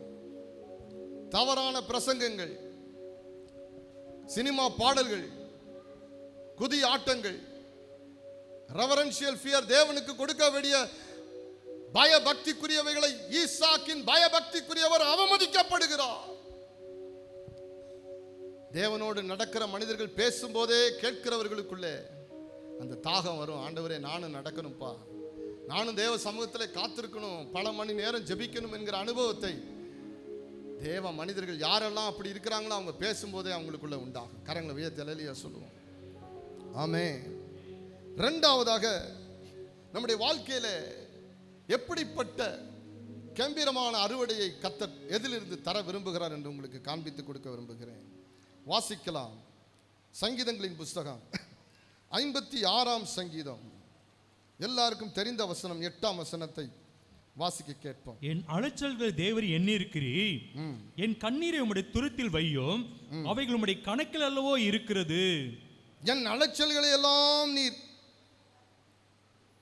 எண்ணி இருக்கிறீர், என்னுடைய கண்ணீரை உம்முடைய துருத்தியில் வையும், அவைகள் உம்முடைய கணக்கில் அல்லவோ இருக்கிறது. எத்தனை அற்புதமான வார்த்தை! இந்த காரியத்தை எப்பொழுது இந்த சங்கீதக்காரனாகிய தாவீது சொல்லுகிறார்? சத்துருக்கள், நீங்கள் அதனுடைய ஃபுட் நோட்டை பார்த்தீங்கன்னா அங்கே வேதம் சொல்லுகிறதை போல பெலிஸ்தியர் தாவீதை காத்தூரிலே பிடித்த பொழுது அவனை பிடிச்சிட்டாங்க. பெலிஸ்தர்களிடத்தில் சிக்கிக்கிட்டான். இவன் தான் கோலியாத்தை கொன்றவன், நாங்கள் பிடித்து விட்டோம். ராஜாட்ட கொண்டு போறாங்க. தாவீது அப்பொழுது அவனுக்குள்ள திடீர்னு ஒரு யோசனை வருது. பைத்தியக்காரனை போல அவன் சேஷ்ட பண்ணி வாய்களிலிருந்து நுரை தள்ளும்படி செய்து அவர்களுக்கு முன்பு நடிக்க ஆரம்பிக்கிறான். சத்துருக்களை குறித்த பயம், சத்துருக்களுடைய கையிலே போய் இந்த தாவீது சிக்கிக் கொண்டான். தாவீதினுடைய வாழ்க்கையிலே சத்துருக்கள் பின்தொடர்ந்து கொண்டே இருந்தார்கள். தாவீது ஓடிக்கொண்டே இருந்தான், அலைந்து கொண்டே இருந்தான். குகைகளிலே போய் தங்குவது, வனாந்திரத்தில் தங்குவது, அலைஞ்சுக்கிட்டே இருந்தான். அதனால தான் தாவீது சொல்லுகிறான், கர்த்தாவே, என்னுடைய அலைச்சல்களை தேவரீர், என் அலைச்சல்களை தேவரீர் எண்ணி இருக்கிறீர். அலைகிற ஒரு வாழ்க்கை. சவுல் துரத்த, அபிஷேகத்தை இழந்த சவுல் அபிஷேகத்தில் நிறைந்த தாவீதை துரத்துகிறார். அமலேக்கியர்கள் துரத்துகிறார்கள். கோலியாத்தினுடைய கூட பிறந்த சகோதரர்கள் எப்படியாவது தாவீதை கொல்ல வேண்டும் என்று துரத்துகிறார்கள். பெலிஸ்தியர்கள் கூட்டம் கூட்டமாய் அவனை துரத்துகிறார்கள். துரத்தப்பட்டு அலைந்து கொண்டே அங்கும் இங்கும் வனாந்தரத்திலையும் ஓடி திரிந்தவன் தான் தாவீது. நீங்கள் கூட ஏதோ ஒரு அலைக்கழிப்பில் அங்கும் இங்கும் ஓடி நிலை கொள்ளக்கூடாதபடி ஒரு அலைச்சல்ல இருக்கிறீங்களா? உங்களை பிசாசு அலைய வச்சிட்டு இருக்கான். உங்களுக்கு சத்துருக்கள் உங்களை துரத்திட்டு இருக்காங்களா? சத்துருவை போன்று இருக்கிற ஏதோ ஒன்று உங்களை துரத்திக்கிட்டே இருக்குது. உங்க வீட்டில் கூட உங்களால இருக்க முடியல. பிரதர் இன்னைக்கு வந்திருக்காரான்னு தெரில. பிரதர் பிரபாகர் ஒவ்வொரு முறையும் சாட்சி சொல்லுவாங்க. அவங்க கடன் பாரத்தினாலே நல்ல வேலை, நல்ல பொசிஷன், ஸ்டேஷன் மாஸ்டராக இருந்தவங்க, கடன் பாரத்தினால, கடன் வேலையில் சொந்த வீடு, சொந்த கார் எல்லாம் அடமானம் போயிடுச்சு. குடும்பம் பிரிஞ்சிருச்சு. வீட்டுக்கு அவர் சொன்னார், வீட்டுக்கு நான் போக முடியாது பிரதர். வீட்டுக்கு போகணுன்னா ஏதோ ஒரு நேரம், ராத்திரி நேரம் லைட்டெல்லாம் அணைச்சிருக்கும் போது நான் உள்ளே போய் ஏதேனும் பொருளை எடுத்துகிட்டு வரணும்னா எடுத்துகிட்டு வரணும். எல்லாம் என் சத்துருக்கள் என்னை துரத்திக்கிட்டே இருந்தாங்க. அந்த குறிப்பிட்ட சில வருஷங்களுக்கு முன்பு தான் நம்முடைய ஊழியத்திற்குள்ளே அவர் கடந்து வந்தார். ஒரு இரவு ஒரு சகோதரன் அவரை கூட்டு வந்தார். நம்பிக்கை இல்லாமல் வந்தார். வீட்டுக்கு போக முடியல. நான் அவருக்காக ஜெபம் பண்ணப்ப கர்த்தர் அவருக்காக பேச ஆரம்பித்தார். அவரை துரத்துகிற குறிப்பிட்ட 2-3 பெயர்களை கர்த்தர் சொன்னார். ஆமென். அவர் சொல்லலை. அவர் மேல் என் கரத்தை வைத்தவுடன் நான் சொல்ல ஆரம்பித்தேன். இந்த 3 பேர் யாருன்னு கேட்டேன். இந்த 3 பேர் தான் முக்கியமான ஆட்கள். கடைசியில் என்ன திரும்ப நடந்துச்சு? கர்த்தர் எல்லா கடன்களையும் அடைக்க முடிக்க உதவி செய்தார். குடும்பம் மீண்டும் இணைந்தது. அவருடைய மகள் நம்பிக்கையற்ற நிலைமையில் கல்யாணம் எப்படி நடக்கும்னு நினைச்சாங்க. கல்யாணம் சும்மா ஜாம்னு சொல்லுவாங்கல்ல, அது மாதிரி மகிமையான திருமணத்தை கர்த்தர் கொண்டு வந்தார். பிரதர் மாத்திரம்தான் அப்போ வருவாங்க. அவருடைய வாழ்க்கையில் தேவன் கிரியை செய்ததுக்கப்புறம் ஒரு முறை அவங்க சிஸ்டரை கூப்பிட்டு வந்தாங்க. அவங்களுக்கு என்னை தெரியாது. அவங்களுக்கு நான் ஃபஸ்ட்டு ஹோட்டல் 7 உபாஸ் ஜபத்தில் வந்து நான் ஜெபிக்கும் போது அவங்களுடைய மகளுடைய திருமண வாழ்க்கை குறித்த வெளிப்பாடுகளை நான் சொன்னேன். அவங்களால நம்ப முடியல. அடுத்த 1 வருஷம் 1.5 2 வருஷத்தில் கர்த்தர் சொன்னபடியே திருமண வாழ்க்கையை நடத்தி கொடுத்தார். ஆமென். என்ன சொல்ல விரும்புகிறேன், அலைச்சல்கள் ஒரு மனிதனை அலக்களிக்கிறது. சத்துருக்கள் துரத்த ஓடிக்கொண்டே இருக்கிறோம். தாவீது சொல்லுகிறான், அலைச்சல்களை தேவரீர் என் அலைச்சல்களை எண்ணி இருக்கிறீர். எவ்வளோ ஒருத்தன் ஓடினா எவ்வளோ வேதனை இருக்கும் தெரியுங்களா? கண்ணீர் இருக்கும், யோசித்து பாருங்க. அடுத்தது சொல்லுகிறான், என் கண்ணீரை உம்முடைய துருத்தியில் வையும். எவ்வளவு அழுக. தாவீது ஓடும்போதெல்லாம் அழுதுருப்பான். நொறுக்கப்பட்டவங்களை பாருங்களேன், அவங்களோட கொஞ்ச நேரம் ஸ்பெண்ட் பண்ணி பாருங்க. உடைக்கப்பட்டவர்களோடு கொஞ்ச நேரம் ஸ்பெண்ட் பண்ணி பாருங்க. அவங்க கண்கள்லேருந்து கண்ணீர் விழுந்து கொண்டே இருக்கும். ஆண்டவர் சொல்லுகிறார், வசனம் சொல்லுகிறது, அவர்கள் கண்களில் இருந்து வருகிற கண்ணீரை எல்லாம் ஆண்டவர் தன்னுடைய தோற்பையில பிடிக்கிறார். என் கண்ணீரை உம்முடைய துருத்தியில் வையும். அருமையான ஜெபம். ஒரு நாள் ஒரு தேவ மனிதனை கர்த்தர் ஆவிக்குள்ளாக்கி பரலோக தரிசனத்தை காண்பித்தார். அதிலே ஒரு தோல் பை தொங்கிக் கொண்டிருந்தது. அது என்ன தெரியல, இன்னும் கவனமா பார்த்தா தெரிஞ்சு அது உள்ளே கண்ணீர் நிறைந்திருந்தது, தண்ணியா இருந்துச்சு. அதற்கு பிற்பாடும் தண்ணி வந்துகிட்டே இருக்குது. அது ஸ்டோர் பண்ணிக்கிட்டே உள்வாங்கிக்கிட்டே இருக்குது. அந்த பை நிரம்பவே இல்லை, வந்துகிட்டே இருக்குது. என்ன இது என்று கர்த்தரிடத்தில் கேட்டபோது கர்த்தர் சொன்னார், என் ஜனங்கள் வடிக்கிற வேதனையின் கண்ணீர்களை எல்லாம் நான் இந்த தோற்பையிலே நான் கணக்கில் வைக்கிறேன். என் கண்ணீரை உம்முடைய துருத்தியில் வையும். எல்லாவற்றையும் ஆண்டவர் ஸ்டோர் பண்றாரு. நீங்கள் வடிக்கிற ஒவ்வொரு கண்ணீரையும் தேவன் கணக்கிட்டு அதற்கு பதில் கொடுக்காமல் போவதில்லை என்று வசனம் சொல்லுகிறது. நீங்கள் வாசிப்பீர்களானால் 8ஆம் வசனத்தில் அவைகள் உம்முடைய கணக்கில் அல்லவோ இருக்கிறது. ஆமென். நம்முடைய ஆண்டவர் நல்ல ஒரு account keeper and promise keeper. நம்முடைய ஆண்டவர் கணக்கு வைக்கிற தேவன். ஆமென். நீங்கள் செய்கிற ஒவ்வொன்றுக்கும் கணக்கு வைப்பார். நீங்கள் கொடுக்கிற காணிக்கைக்கு கணக்கு உண்டு, நீங்கள் ஜெபிக்கிற ஜபங்களுக்கு கணக்கு உண்டு, நீங்கள் செய்கிற தியாகங்களுக்கு கணக்கு உண்டு, நீங்கள் செய்கிற நன்மைகளுக்கு கணக்கு உண்டு என்று வேதம் முழுவதும் எழுதப்பட்டிருக்கிறது. நீங்கள் ஊழியக்காரனுக்கு செய்கிற ஒத்தாசைக்கு கணக்கு உண்டு, உதவிக்கு கணக்கு உண்டு, உங்கள் பிரயாசங்களுக்கு கணக்கு உண்டு. உம்முடைய கணக்கில் அல்லவோ இருக்கிறது. ஆமென். எவ்வளவு நல்ல ஆண்டவரை நாம் ஆராதிக்கிறோம், வணங்குகிறோம். அந்த ஆண்டவரோடு இந்த 2026 தொடங்குகிறோம். 2026 மாத்திரமல்ல, இனி பூமியிலே நாம் வைக்கப்படுகிற காலம் வரைக்கும் கர்த்தர் நம்முடைய கரத்தை பற்றி நடத்துவார். ஆமென். ஹல்லேலூயா. தேவன் நல்லவர், தேவன் நல்லவர். என்ன நடக்கிறது? அலைந்து கொண்டே இருக்கிறான், துரத்தப்பட்டு அலைந்து கொண்டே இருக்கிறான். சத்துருக்களினால் துரத்தப்படுகிற ஒரு அனுபவம் என்பது அது ஒரு வேதனையான அனுபவம். அலக்களிப்பின் ஆவிக்குள்ளே சிக்கிக்கிட்டு இருக்கிறவங்கள எத்தனை பேரை நான் பார்த்துருக்கிறேன். ஆவில இளைப்பாறுதல் இருக்காது, அமைதல் இருக்காது, ஜெபம் பண்ண முடியாது. ஜெபிக்க உட்காருவாங்க, மனம் ஃபுல்லாக வேற ஒன்றை சிந்திக்கும், வாயில் ஜெபம் வராது, தூக்கம் வரும், பலவிதமான சொந்த கற்பனை வரும், சொந்த திட்டம் வரும். அதெல்லாம் வெளிப்பாடு நினச்சிக்குவோம். எது ஸ்பிரிட்லேருந்து வருது, எது ஃப்ளஷ்லேருந்து வருதுன்னு டிசைன் பண்ணி பிரித்து போடுவதற்கு தெரியாத பக்குவமற்றவன் ஒரு நாளும் தேவனுடைய ஊழியக்காரனாக இருக்க முடியாது. நான் இங்கே என்ன நடக்கிறது? சத்துருக்கள் துரத்த அலைந்து கொண்டிருந்த மனுஷனை அவன் அழுகிற அழுகையும் கண்ணீரையும் பார்த்து அதையெல்லாம் கணக்கில் வச்சார். என்ன செய்தார் ஆண்டவர்? வாசிக்கலாம். 2 சாமுவேலுடைய புஸ்தகம் 7ஆம் அதிகாரம் 11ஆம் வசனம். 2 சாமுவேல் 7ஆம் அதிகாரத்தின் 11ஆம் வசனத்தை வாசி. உன்னுடைய எல்லா சத்துருக்களுக்கும் உன்னை நீங்களாக்கி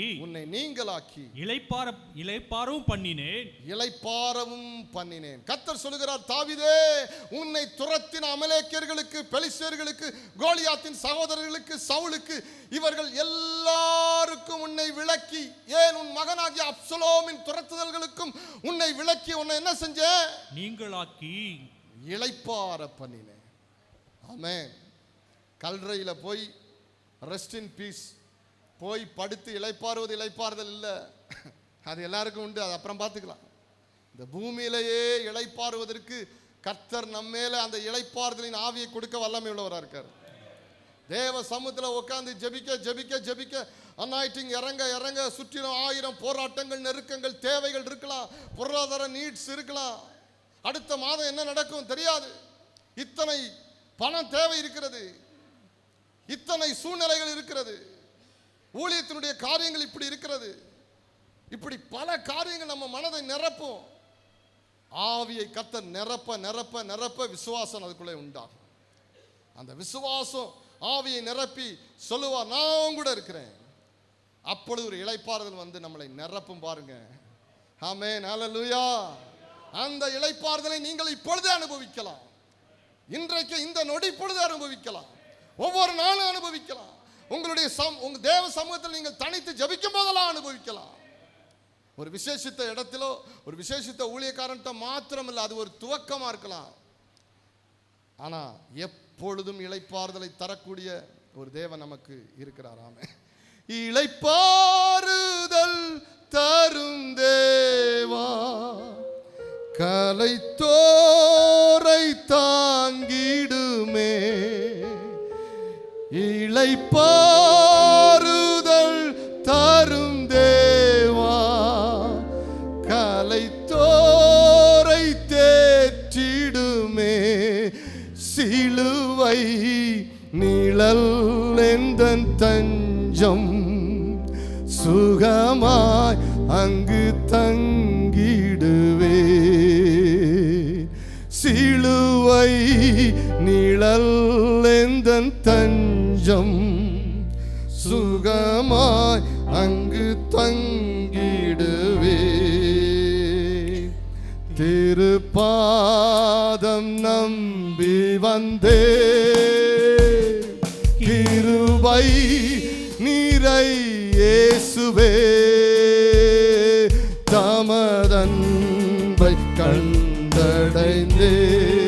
தேவ சமூகத்தில் தேவ சமூகத்திலே பாடலாம்.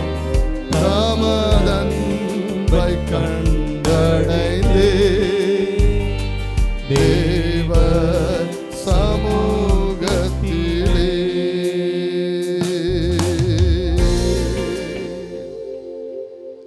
சத்துருக்கள் துரத்தை நீ ஓட தேவையில்லை.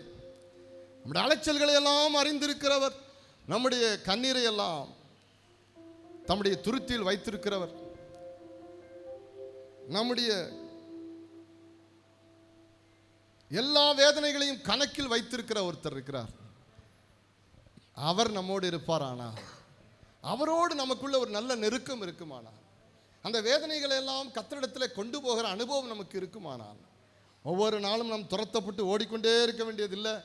நமக்கு இளைப்பாறுதலை பரலோகத்திலிருந்து கர்த்தர் அனுப்புவார். மூன்றாவதாக தேவன் எனக்கு சொன்னவைகளை சொல்லி நான் இந்த செய்தியை முடிக்க விரும்புகிறேன். ஏசாயா தீர்க்கதரிசன புஸ்தகம் 38ஆம் அதிகாரம் 1ஆம் வசனத்திலிருந்து வாசிக்க கேட்போம். அந்நாட்களில் எசேக்கியா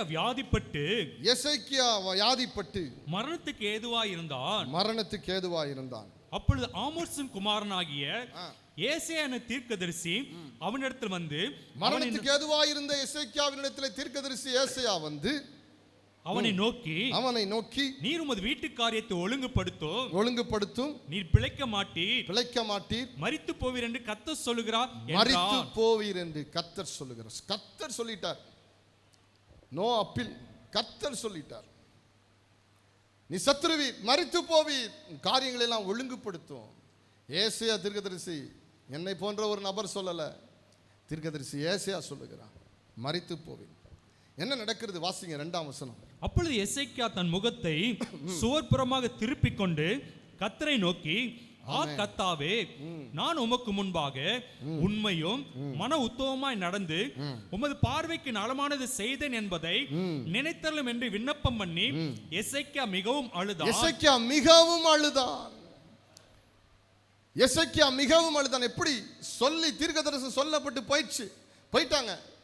போனதற்கு பிற்பாடு எசேக்கியா மருத்துவர்களை கூப்பிடல. ராஜா ஏதாவது மருத்துவனை கூட்டிட்டு வாப்பா, நான் பிழைக்கட்டும் அப்படின்னு மருத்துவரை சகாயரை தேடி ஓடல. அவனுக்கு தெரியும், கர்த்தர் சொல்லிட்டார்னா எந்த மருந்து நமக்கு வேலை செய்யாது. ஆனால் ஒன்னே செஞ்சிட்டா, பரிகாரி நீர்தான் ஆண்டவரே.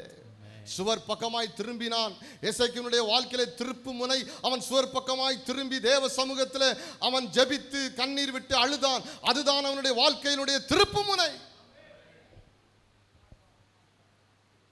எசேக்கியா சுவர் பக்கமாய் திரும்பினான்.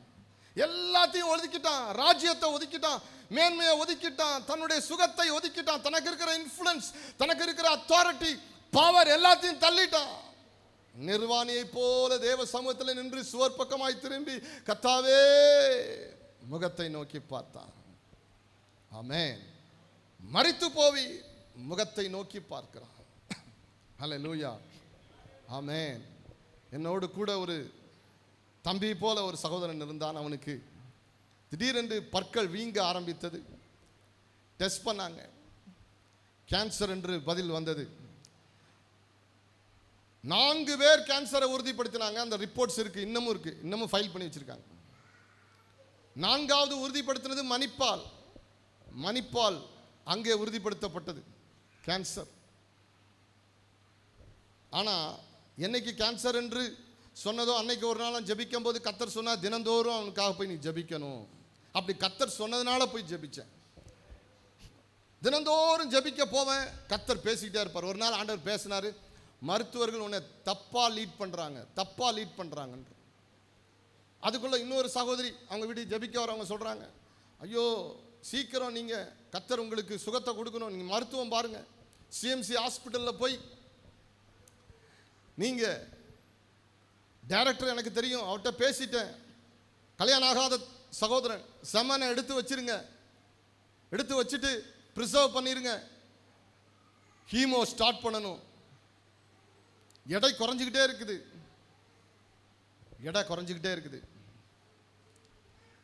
அவங்க வெளி ஊருக்கு போயிட்டாங்க. இளைப்பாறுதல் இல்லை, துக்கம், கண்ணீர், வேதனை, என்ன நடக்குதுன்னு தெரியாது. சாவு பயம், மரண பயம். ஒரு நாள் ஆண்டவர் என்கிட்ட பேச, நீ 3 நாள் உபவாசம் இருந்துட்டு போய் ஜெபம் பண்ணினார். நான் ஜெபம் பண்ணி 3 நாள் உபவாசம் இருந்து அவங்க வீட்டை தேடி போய் ஜெபம் பண்ணேன். ஜெபிச்சுட்டு நான் வீட்டுக்கு வந்துட்டேன். அடுத்த நாள் அவங்க ஆன்காலஜி டாக்டர் பெங்களூருக்கு போகிறாங்க. போய் சேர்றாங்க சாட்டர்டே. டாக்டர் ஃபாரினில் இருக்கார், மண்டே தான் வருவார், நீங்கள் மண்டே வாங்க, இங்கே பெட் இல்லைன்னு அனுப்பிச்சிட்டாங்க. எகைன் அவங்க வீட்டுக்கு சென்னை வராங்க. மண்டே காலையில் வேற ஒரு ஹாஸ்பிட்டலுக்கு போய் சேர்றாங்க. அங்கே ஒரு கிறிஸ்டியன் டாக்டர் அவங்கள டெஸ்ட் பண்ணுறாரு. எல்லா ரிப்போர்ட்டையும் பார்த்துட்டு எகைன் ஒரு டெஸ்ட் எடுக்கிறாங்க. அந்த டெஸ்ட்டில் வருது கேன்சர் வைரஸ், கேன்சர் கிருமி இல்லை, அது இல்லாமல் போயிடுச்சு. ஏற்கனவே நான் ஜெபிக்கும் போது கர்த்தர் சொன்னார், 10 நாள் நீ உபத்திரப்படுவாய், பின்பு நான் உன்னை தூக்கி எடுப்பேன். சரியாக ஒரு மைனர் ஆப்ரேஷன் பண்ணாங்க. சரியா டிஸ்சார்ஜ் ஆகி வெளியே வரும்போது காரில் ஏறும்போது பார்த்தா அட்மிஷன் போட்டதுலேருந்து 10வது நாள் டிஸ்சார்ஜ். அதற்கு பிற்பாடு கல்யாணம் நடந்துச்சு. 2 அருமையான பிரைட்டான பிள்ளைகளை கர்த்தர் கொடுத்து சாட்சியாக வச்சிருக்கார். கரங்களை உயர்த்தி அல்லேலூயா சொல்லுவோம். சுவர் பக்கமாய் எவன் திரும்புகிறானோ, எவன் கர்த்தருடைய முகத்தை நோக்கி திரும்புகிறானோ, அவன் மேலாக தேவனுடைய தீர்க்க ஆயுசின் வல்லமை, நீண்ட நாள் வாழக்கூடிய ஆசீர்வாதம் நம்மேல் வருகிறது. அல்லேலூயா. எல்லா ஆயுசுக்கும் அதிகாரி கர்த்தர். அவர்தான் ஆயுசு நாட்களை நம் கையில் வைத்திருக்கிறார். ஆமென். என்ன நடக்கிறது? அவன் மிகவும் அழுகிறான். அவன் கண்ணீர் கர்த்தரை அசைக்குதுங்க. உங்க கண்ணீர் கர்த்தரை அசைக்கும். ஆமென். அடுத்த வசனத்தை வாசிங்க, 4ஆம் வசனம். அப்பொழுது ஏசாயாவுக்கு உண்டான கர்த்தருடைய வார்த்தையாவது, நீ போய் எசேக்கியாவை நோக்கி உன் தகப்பனாகிய தாவீதின் தேவனாய் இருக்கிற கர்த்தர் சொல்லுகிறது என்னவென்றால், உன் விண்ணப்பத்தை கேட்டேன், உன் கண்ணீரை கண்டேன், இதோ உன் நாட்களோடு 15 வருஷம் கூட்டுவேன். உன் விண்ணப்பத்தை கேட்டேன் என்று சொன்னவர் இன்னொன்னு சேர்க்கிறாரு, உன் கண்ணீரை கண்டேன். கரங்களை உயர்த்தி அல்லேலூயா சொல்லுங்க. உன் கண்ணீரை நான் கண்டுட்டேன். எசேக்கியாவே, நீ அழுத உன் அழுகையை மிகவும் அழுதாயே, உன் கண்களிலிருந்து வடித்த கண்ணீர்களை நான் கேட்டேன். உன் கண்ணீரை நான் கேட்டு கண்ணீரை பார்த்த என்னால உனக்கு அற்புதம் செய்யாம இருக்க முடியல. 15 வருடங்கள் உனக்கு போனஸ் இயர்ஸ். உனக்கு நான் நாட்களுடைய நாட்களையும் வருஷங்களுடைய வருஷங்களையும் கூட்டி கொடுக்கிறேன். யெகோவா ரஃபா என்றால் சுகம் தரும் தெய்வம் என்பதுதான் நமக்கு தெரியும். ஆனால் யெகோவா ரஃபா என்ற வார்த்தைக்கு உண்மையான அர்த்தம் என்னென்றால் ஆண்டவர் தம்முடைய நாட்களை நீட்டித்து தருகிறவர் என்ற அர்த்தம். லாங் லைஃப் கொடுக்கிறவர் என்ற அர்த்தமா? ஆமென். எக்ஸ்டெண்ட் பண்றாரு. உங்களுடைய சரீரம் வியாதிப்பட்டு இதற்கு மேல் இவன் உயிரோடு இருப்பதற்கு தகுதி இல்லை, வியாதி பேலன்ஸ் செய்கிறது என்று உங்கள் சரீரம் ஒரு தடையை போடுகிறது, உங்களுடைய லாங் லைஃபை தடுக்கிறது. கர்த்தர் என்ன செய்வார் தெரியுமா? அந்த கட்டையை உடைப்பார். உடைச்சி வியாதியே லாங் லைஃபை கொடுப்பதற்கு நீ யாரு, கெடுப்பதற்கு நீ யார்? நான் இருக்கிறேன். யெகோவா ரஃபா, யெகோவா ரஃபா லைஃபை டேஸை இயர்ஸை எக்ஸ்டெண்ட் பண்ணி கொடுக்குறார். இன்றைக்கு இந்த இடத்துல உட்கார்ந்துருக்கிற யாராக இருந்தாலும் சொல்லுகிறேன், மருத்துவர்கள் அறிக்கைகள் உங்களை என்ன சொல்லியிருந்தாலும் சரி, ஆண்டவர் அவைகளை மாற்றி போடுவதற்கு வல்லமையுள்ளவர் என்பதை விசுவாசிப்பீர்களானால் யெகோவா ரஃபா உங்களுக்கு சுகம் கொடுக்கிற தேவன். மருத்துவரின் அறிக்கையினை சிலுவையின் ரத்தம், மருத்துவரின் அறிக்கையினை சிலுவையின் ரத்தம் மாற்றிடுமே.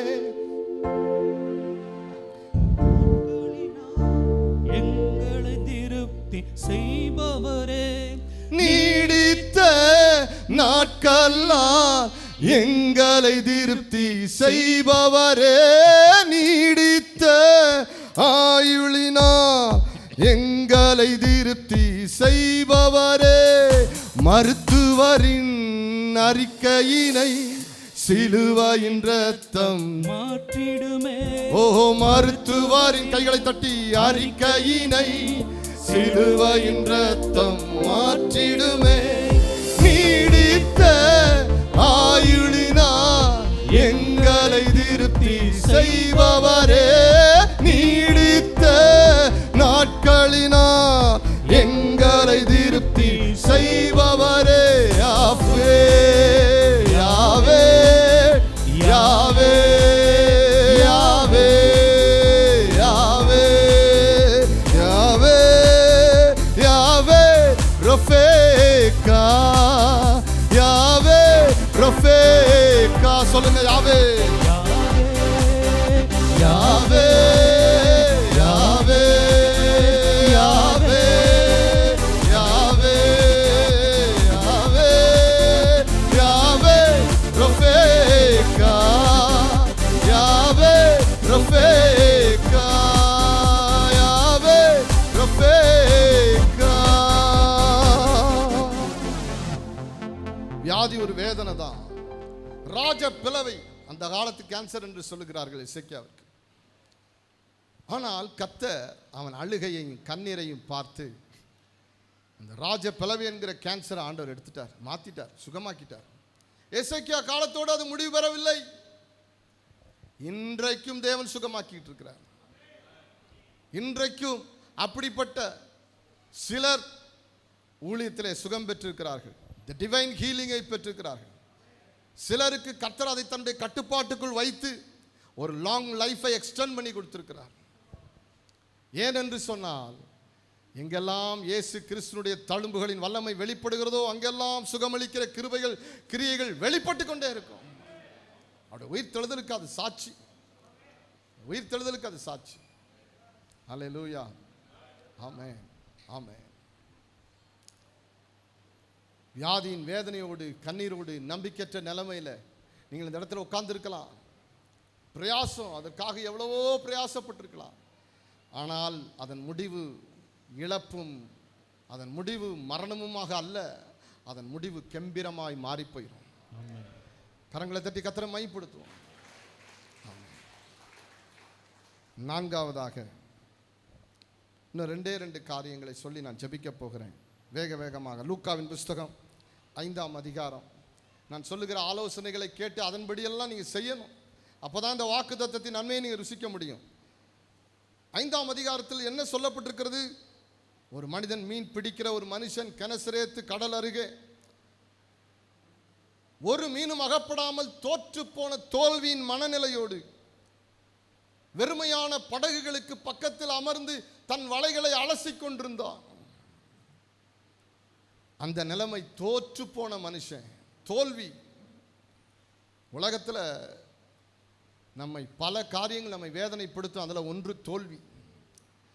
படிப்பில் ஏற்படுகிற தோல்வி, தொழிலில் ஏற்படுகிற தோல்வி, குடும்ப வாழ்க்கையில் ஏற்படுகிற தோல்வி, பொருளாதாரத்தில் ஏற்படுகிற தோல்வி, இப்படி பல தோல்விகள் மனிதனை சுக்குநூறாக உடைக்கிறது. இந்த மனுஷன் ராத்திரி முழுவதும் பிரயாசப்பட்டும் ஒரு மீனும் அகப்படாமல், ஒரு மீன் கூட அகப்படலையா. நிறைய பிரயாசம் இருந்துச்சு, எஃபர்ட்ஸ் இருந்துச்சு. ஆனால் ஒரு மீனும் அகப்படாம அவன் படகு வெறுமையாக இருந்துச்சு. இயேசு அந்த படகின் மேல் ஏறினார். இதெல்லாம் லூக்காவின் புஸ்தகம் 5ஆம் அதிகாரத்தில் இருக்கிறது. அதை சற்றே கரையிலிருந்து தள்ளும்படி செய்து அங்கே பிரசங்கம் பண்ணினார். பிரசங்கம் பண்ணி முடித்த உடனே இயேசு போய்விடவில்லை. என்ன செய்தார்? வசனம் சொல்லுகிறது. 4ஆம் வசனத்தை வாசிக்க கேட்போம். அவர் போதகம் பண்ணி முடித்த பின்பு, இயேசு போதகம் பண்ணி முடித்த பின்பு சீமோனை நோக்கி ஆழத்திலே தள்ளிக்கொண்டு போய், ஆழத்திற்கு தள்ளிக்கொண்டு போய் மீன் பிடிக்கும்படி உங்கள் வலைகளை போடுங்கள் என்றார். மீன் பிடிக்கும்படி உங்கள் வலைகளை போடுங்கள் என்றார். அதற்கு சீமோன், ஐயரே, ராம் முழுவதும் நாங்கள் பிரயாசப்பட்டோம், ஒன்றும் அகப்படவில்லை. ஆகிலும் உம்முடைய வார்த்தையின்படியே வலையை போடுகிறேன் என்றார். நல்ல கவனிங்க, என்ன சொல்றான் பாருங்க. ராத்திரி முழுவதும் பிரயாசப்பட்டோம். கடல்ல பிரயாசப்படுறது சாதாரண விஷயம் இல்லை. கடல்ல பிரயாசப்பட்டுட்டு வெறும் படகோடையும் வெறும் வலையோடு ஒருத்தன் வந்தா அதை விட வேதனை வேற எதுவும் இருக்காது. முற்றிலும் நொறுங்கி போன பேதுரு சொல்லுகிறான், ஐயா பிரயாசப்பட்டுட்டோம், ராத்திரி முழுவதும் பிரயாசப்பட்டோம் அப்படின்னு சொல்லுகிறான். ஆனா இயேசு சொன்னார், நீ பிரயாசப்பட்டது உண்மைதான். நீ துக்கத்தோடு இருப்பதும் கண்ணீரோடு இருப்பதும் வேதனையோடு இருப்பதும் உண்மைதான், வெறுமையோடு இருப்பதும் உண்மைதான். ஆனா நீ பிரயாசப்பட்ட பொழுது நான் உன் கூட இல்லை. இப்ப நான் உன் படகில நான் இருக்கிறேன். ஆழத்திற்கு போய் வலைய போடு. ஆழத்திற்கு போய் வலைய போடுறாங்க. வசனம் சொல்லுகிறது, வலை நிறைய மீன்களை பிடித்தார்கள். வலை அருந்து போகத்தக்கதாக மீன்களை பிடித்தார்கள். இன்னொரு படகையும் கொண்டு வந்து அந்த மிகுதியான மீன்களை நிரப்ப வேண்டிய அளவுக்கு கர்த்தர் மீன்களால் நிரப்பினார். பிரியமானவர்களே, உங்கள் வாழ்க்கையில் உங்கள் பிரயாசங்கள் உங்களுக்கு பலனை கொடுக்காமல் இருக்கலாம். ஆனால் இயேசு இல்லாத எந்த எஃபர்ட்ஸ், அந்த எந்த பிரயாசமும் வீண் தான். ஆமே. இயேசு இல்லாமல் எவ்வளவு நீங்கள் பிஸ்னஸ் பண்ணாலும் சரி, பணம் முதலீடு செய்தாலும் சரி, எவ்வளவு படித்தாலும் சரி, அல்லது எவ்வளவுதான் நீங்கள் என்ன செய்தாலும் சரி, அது ஒன்றுமே உங்கள் வீடு வந்து சேராது. அது உங்களுக்கு நன்மையாக திரும்பாது, உங்களுக்கு ஆசீர்வாதமாக வராது. இயேசு உங்கள் படகுல ஏறிட்டார்னா போதும். அவரை அட்மிட் பண்ணுங்க, உங்கள் படகுல ஏற்றுங்க, உங்கள் வாழ்க்கையில் ஏற்றுங்க, அக்செப்ட் பண்ணுங்க. ஜீசஸை எங்கள் வீட்டுக்குள்ளே வாங்கப்பா, என் தொழிலுக்குள்ளே வாங்கப்பா, என் வாழ்க்கைக்குள்ளே வாங்க, ஆசீர்வதிங்க, என் தொழிலை மேன்மைப்படுத்துங்க என்று சொல்லி நீங்கள் அவரை கூப்பிடுங்க. ஆமென். இங்கே என்ன சொல்லுகிறான் பேதுரு? அதை தான் உங்களுக்கு ஒன்று சொல்லி நான் முடிக்க விரும்புகிறேன். இந்த பகுதியை, அடுத்த ஒரு பகுதியை காமிச்சு நான் ஜெபிக்க ஆரம்பிக்க போகிறேன். என்ன இதில் காண்பிக்க வேண்டிய காரியம்? பிரயாசப்படுறான். அவன் உழைப்பாளி, அவன் சோம்பேறி அல்ல. அவன் எவ்வளவுதான் பிரயாசப்பட்டு அவனுக்கு வெற்றி கிடைக்கல. அநேக நேரங்களிலே சோம்பேறிகள் அநேகர் எங்களுக்கு வெற்றி வேண்டும் என்று அழைகிறார்கள். சோம்பேறிகளுக்கு தேவன் வெற்றி கொடுக்கிறதே இல்லை. வசனம் சொல்லுகிறது, நீங்கள் வாசிப்பீர்கள். ஆனால் நீதிமொழிகள் புஸ்தகம் 21ஆம் அதிகாரம் 25ஆம் வசனம், நீதிமொழிகள் 21:25 வாசிக்க கேட்போம். சோம்பேறின் கைகள் வேலை செய்ய சம்மதியாதனால் அவன் ஆசை அவனை கொல்லும். வேலை செய்வதற்கு சம்மதிக்காத சோம்பேறியின் கைகள் அவனுடைய ஆசை அவனை கொல்லும்.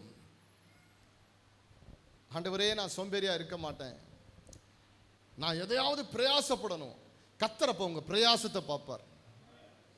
ஆமென். இவன் சோம்பேறியா இல்லை, அவன் பிரயாசப்படுறான், ஆனா பலன் இல்லை, வெற்றி இல்லை.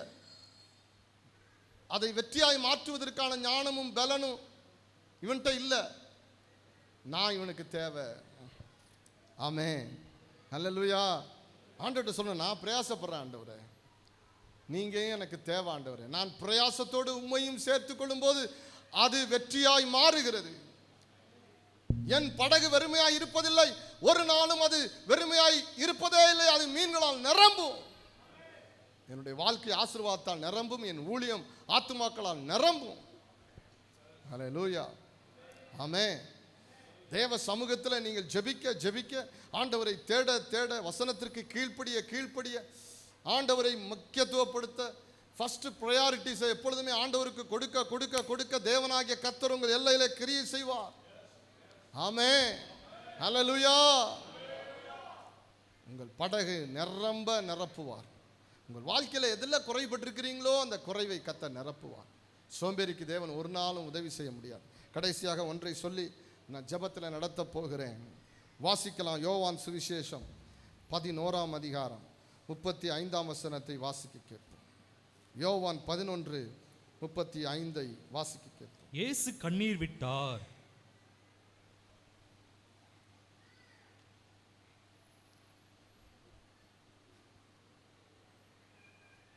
இயேசு கண்ணீர் விட்டார். புதிய ஏற்பாட்டில் இருக்க ரொம்ப சின்ன வார்த்தை தான், சின்ன வார்த்தை. ஒரு நாள் ஒரு ஊழியக்காரர் இப்படி சொன்னார், என் தகப்பனார் மரிச்சிட்டார்,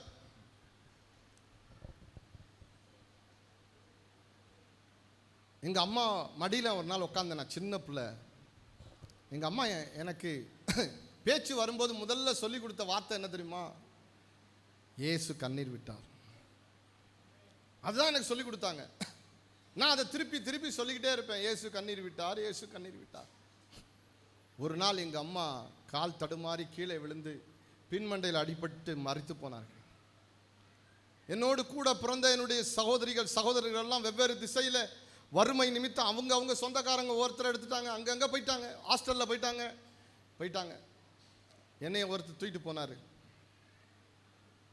தூக்கிட்டு போய் கொஞ்ச நாள் வச்சுருந்தார். அவரால் என்னை வளர்க்க முடியல. ஒரு நாள் நின்று கொண்டிருந்த ட்ரெயினில் என்னை கொண்டு போய் உட்கார வைத்து விட்டு, மாமா இந்த வரேன்ப்பா அப்படின்னு சொல்லிட்டு போயிட்டார். கொஞ்ச நேரம் கழித்து ட்ரெயின் மூவ் ஆகுது. மாமா வருவார் எங்கேயாவது இருப்பார் நினச்சிட்டு இருக்கேன். வரல. ட்ரெயின் போயிட்டே இருக்குது. ஒரு நேரம் போயிட்டு இருக்கும்போது எதிர் சீட்டில் ஒரு குடும்பம் இருந்துச்சு. அதில் ஒரு சின்ன பையனை கூட்டு வந்திருந்தாங்க. அவன் பசி, எனக்கு சாப்பிடல. அவன் பிஸ்கட் சாப்பிட்டுட்டு கீழே போட்டான். அந்த பிஸ்கட் கவரை எடுத்து நான் மோந்து பார்த்தேன். அதில் ஒட்டி இருக்கிற தூளை எடுத்து நக்குனேன். வறுமை என்னை கொண்டு போய் ஒரு கத்தோலிக்க ஹாஸ்டலில் போட்டாங்க. அங்கே நான் வளர்ந்தேன். கண்ணீரும் வேதனையும் குடும்பத்தின் பிரிவுகளோடு நான் வளர்ந்தேன். ஆனால் ஒன்னே ஒன்று தெரியும், இயேசு கிறிஸ்துனுடைய கரம் என்னை மூடிக்கொண்டிருந்தது. நாள் வந்தது, கர்த்தர் என்னை ரட்சித்து என் குடும்பத்தை எல்லாம் இணைத்தார். என் மேலே ஒரு உன்னதமான அபிஷேகம் மேலே இறங்கி வந்தது. அதற்கு பிற்பாடு என் ஊழியம் தலைகளாய் மாறினது, என் வாழ்க்கை தலைகளாய் மாறியது. உலகம் எங்கிலும் யாரெல்லாம் கண்ணீர் வடிக்கிறார்களோ அவர்களை எல்லாம் என் மூலமாக தேவன் குணமாக்கினார். பிசாசுகளிலிருந்து, பில்லி சூனியத்தின் வல்லமிலிருந்து விடுதலையை கொடுத்தார். இயேசு கண்ணீர் விட்டார் என்கிற வார்த்தையை நான் சொல்லும்போது, ஐயோ இந்த வார்த்தை என்னை வாழ வைக்கலையே நினைச்சேன். ஆனால் அது தற்காலிகமான காரியம். ஒரு நாள் அந்த வார்த்தை என்னை வாழ வைத்து இன்னைக்கு உன்னதமான ஒரு ஊழியக்காரருடைய நிலைமையில் என்னை உயர்த்திருப்பதற்கு காரணம், எனக்காக ஒருவர் கண்ணீர் வடிக்கிற ஒருவர் உண்டு. ஹல்லேலூயா. ஆமென். பெத்தானியாவிலே லாசரு, மரியாள், மார்த்தாள் வீட்டிற்கு பிரியமாய் போகிற இயேசு ஒரு நாள் அவர் தூரமாய் இருக்கும்போது ஒரு செய்தி வந்து அவர் காதில் விழுகிறது, நீர் பிரியமாய் இருந்த உம்முடைய தோழனை போல இருந்த லாசரு மரித்து போய்விட்டார். அவரால் 4 நாட்கள் அங்கே போக முடியவில்லை. 4வது நாள் அங்கே போகிறார். அவரை பார்த்த உடனே வசனம் சொல்லுகிறது, மரியாள் 33ஆம் வசனத்தில் அழுது கொண்டு, மார்த்தாலும் மரியாளும் அவளுக்கு முன்னாடி நின்ன உடனே அவங்க கண்கள் இருக்கிற கண்ணீரை பார்த்த உடனே தான் 35ஆம் வசனம் சொல்லுகிறது, இயேசு கண்ணீர் விட்டார். இயேசு கண்ணீர் விட்டார். அவர் சொன்னார், எங்கே இருக்கிறான்? லாசரை எங்கே வைத்திருக்கிறீர்கள்? கல்லறைக்கு கொண்டு போனார்கள். கல்லறைகள் மூடப்பட்டு 4வது நாளாயிட்டது. அதனுடைய வாசலை பெரிய கல் மூடி இருந்தது. அந்த கல்லை புரட்டும்படி சொன்னார். வசனம் சொல்லுகிறது, இயேசு கண்ணீர் விட்டார், இயேசு ஆவியிலே கலங்கினார். பிற்பாடு பரலோகத்தின் தேவனை நோக்கி ஜெபித்தார். அவர் சொன்னார், நீர் எனக்கு எப்பொழுதும் செவி கொடுக்கிறீர் என்பதை நான் அறிகிறபடியினால் இப்பொழுதும் எனக்கு செவி கொடுக்கிறீர் என்று சொல்லிவிட்டு உம்மை ஸ்தோத்தரிக்கிறேன் என்று ஜெபித்து விட்டு அவர் சொன்னார், மரித்து 4வது நாளில் இருந்த சடலத்தை பார்த்து சொன்னார், லாசருவே வெளியே வா. உடல் முழுவதும் துணிகளால் சுற்றி கொண்டிருந்த பிணமாய் கிடந்தவனுக்குள்ளே ஜீவன் பிரவேசித்ததுனால அவன் உயிரோடு அவன் வெளியே வந்து நின்றான். எனக்கு பிரியமானவர்களே, உங்க வாழ்க்கையில நீங்க விடுகிற கண்ணீர் பரலோகத்தில் இருக்கிற தேவனை அசைக்கும். அதான் உங்களுக்கு சொல்ல விரும்புகிறேன். அவர் உங்களுடைய கண்ணீரை பார்த்து விட்டு எப்பொழுதும் போல நல்ல அழுவு நல்ல அழு அப்படின்னு பார்த்துட்டு இருக்கிறவர் அல்ல. உங்கள் அழுகையை துடைக்கிற ஒருவர், அழ வைக்கிறவர் அல்ல, அழுகையை துடைக்கிற ஒருவர். வில்லியம் பூத் என்று சொல்லக்கூடிய சால்வேஷன் ஆர்மி என்று சொல்லக்கூடிய இரட்சணிய சேனையினுடைய ஃபவுண்டருக்கு அடிக்கடி ஒரு மெயில் கடிதங்கள் வரும். மிஷனரிகள் வருவாங்க, ஐயா நாங்கள் ஊழியர் செய்கிற இடம் கடினமாக இருக்குது, பிசாசுகள் எங்களுக்கு ஒரு ஆத்மா கூட கிடையாது, நாங்கள் ஊழியம் செய்வதற்கு வீட்டை பார்த்து வர விரும்புகிறோம், வீட்டை பார்த்து வர விரும்புகிறோம். எல்லாரும் சொல்லிக்கொண்டே இருப்பார்கள். இப்படியே நாட்கள் ஓடிக்கொண்டே இருக்கும். ஒவ்வொரு கடிதத்துக்கும் ஒரு பதிலை வில்லியம் பூத் எழுதுவார். அது என்ன பதில் தெரியுமா? ட்ரை டியர்ஸ், கண்ணீரை முயற்சித்துப்பார். ட்ரை டியர்ஸ், கண்ணீரை முயற்சித்துப்பார். அவங்கெல்லாம் சரி ஃபவுண்டர் சொல்லிட்டாருன்ட்டு கண்ணீரோடு ஜெபிக்க, கண்ணீரோடு அவர்கள் அதில் பிரயாசப்பட ஆரம்பிக்கும் போது இந்த ஊழியத்தை கர்த்தர் ஆசீர்வதிச்சு பெருக பண்ணுவார். அநேக ஆத்துமாக்கள் திரளாய் ஆண்டவரின் பக்கமாய் வந்தார்கள். பிரியமானவர்களே, நம்முடைய கண்ணீருக்கு பதில் உண்டு. உங்கள் கண்ணீருக்கு பதில் உண்டு. இன்றைக்கு நான் உங்களுக்கு சொல்லக்கூடிய கர்த்தருடைய வார்த்தை அதுதான். உங்கள் பிரயாசங்கள், உங்களுடைய வேதனைகள், உங்கள் கண்ணீர்கள், நீங்கள் கண்ணீரோடு விதைத்த எந்த விதையாக இருக்கலாம், அத்தனைகளையும் கர்த்தர் களிப்போடு அறுவடை செய்யக்கூடிய காலம் வந்துவிட்டது. நீங்கள் கண்ணீரோடு விதைக்கிற பாடுகளோடு, வேதனைகளோடு, சகிப்புத்தன்மையோடு, சஃபரிங்ஸோடு. வில்லியம் பூத் இன்னும் எழுதுவார், ட்ரை வித் டியர்ஸ், கண்ணீரை முயற்சித்துப்பார், கண்ணீரை முயற்சித்துப்பார், கண்ணீரை கூட்டிக்கொள்.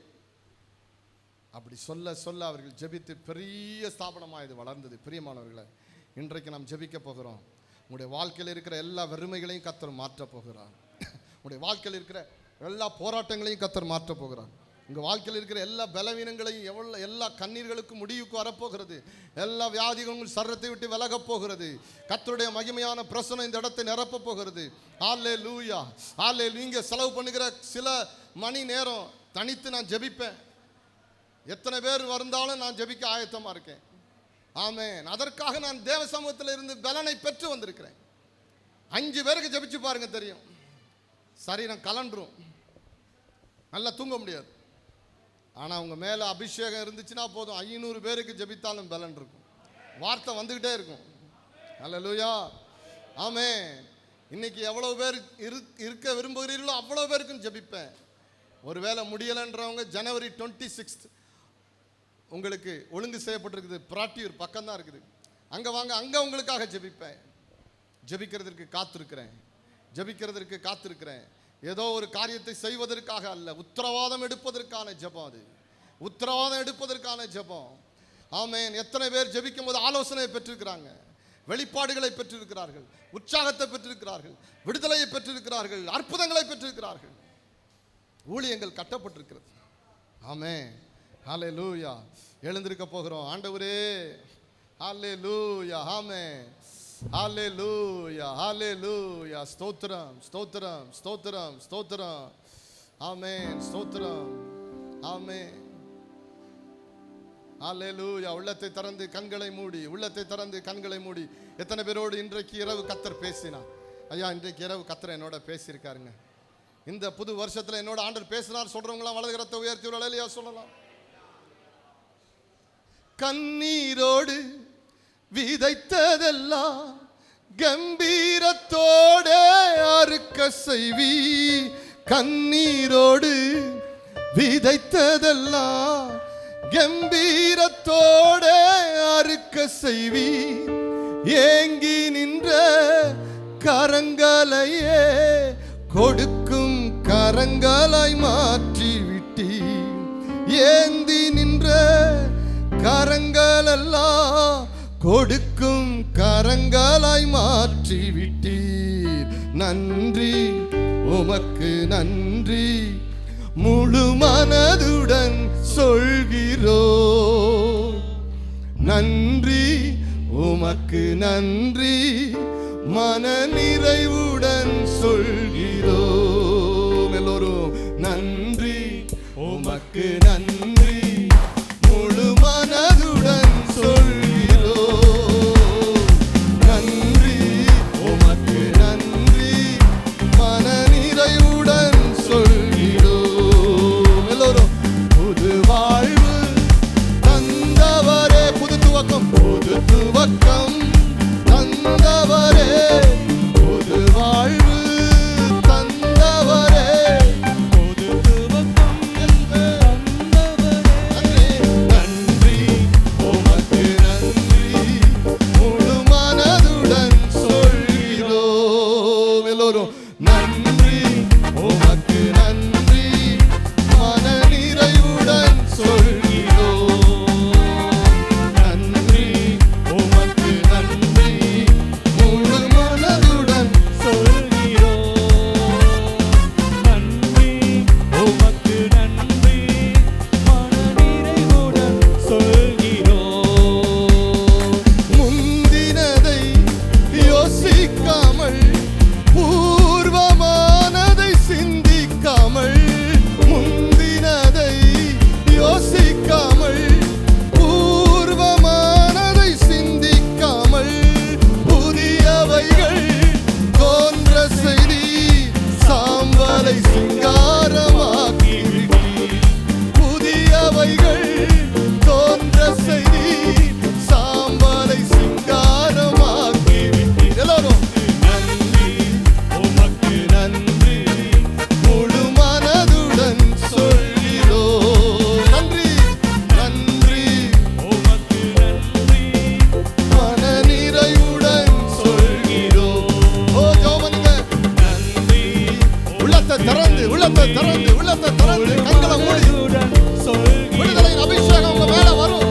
நன்றி ஓ glorious God. உமக்கு நன்றி ஓ ரபா பா பா பா பா. நிறைவுடன் சொல்கிறோம். நன்றி உமக்கு நன்றி முழு மனதுடன் சொல்கிறோம். இயேசுவே.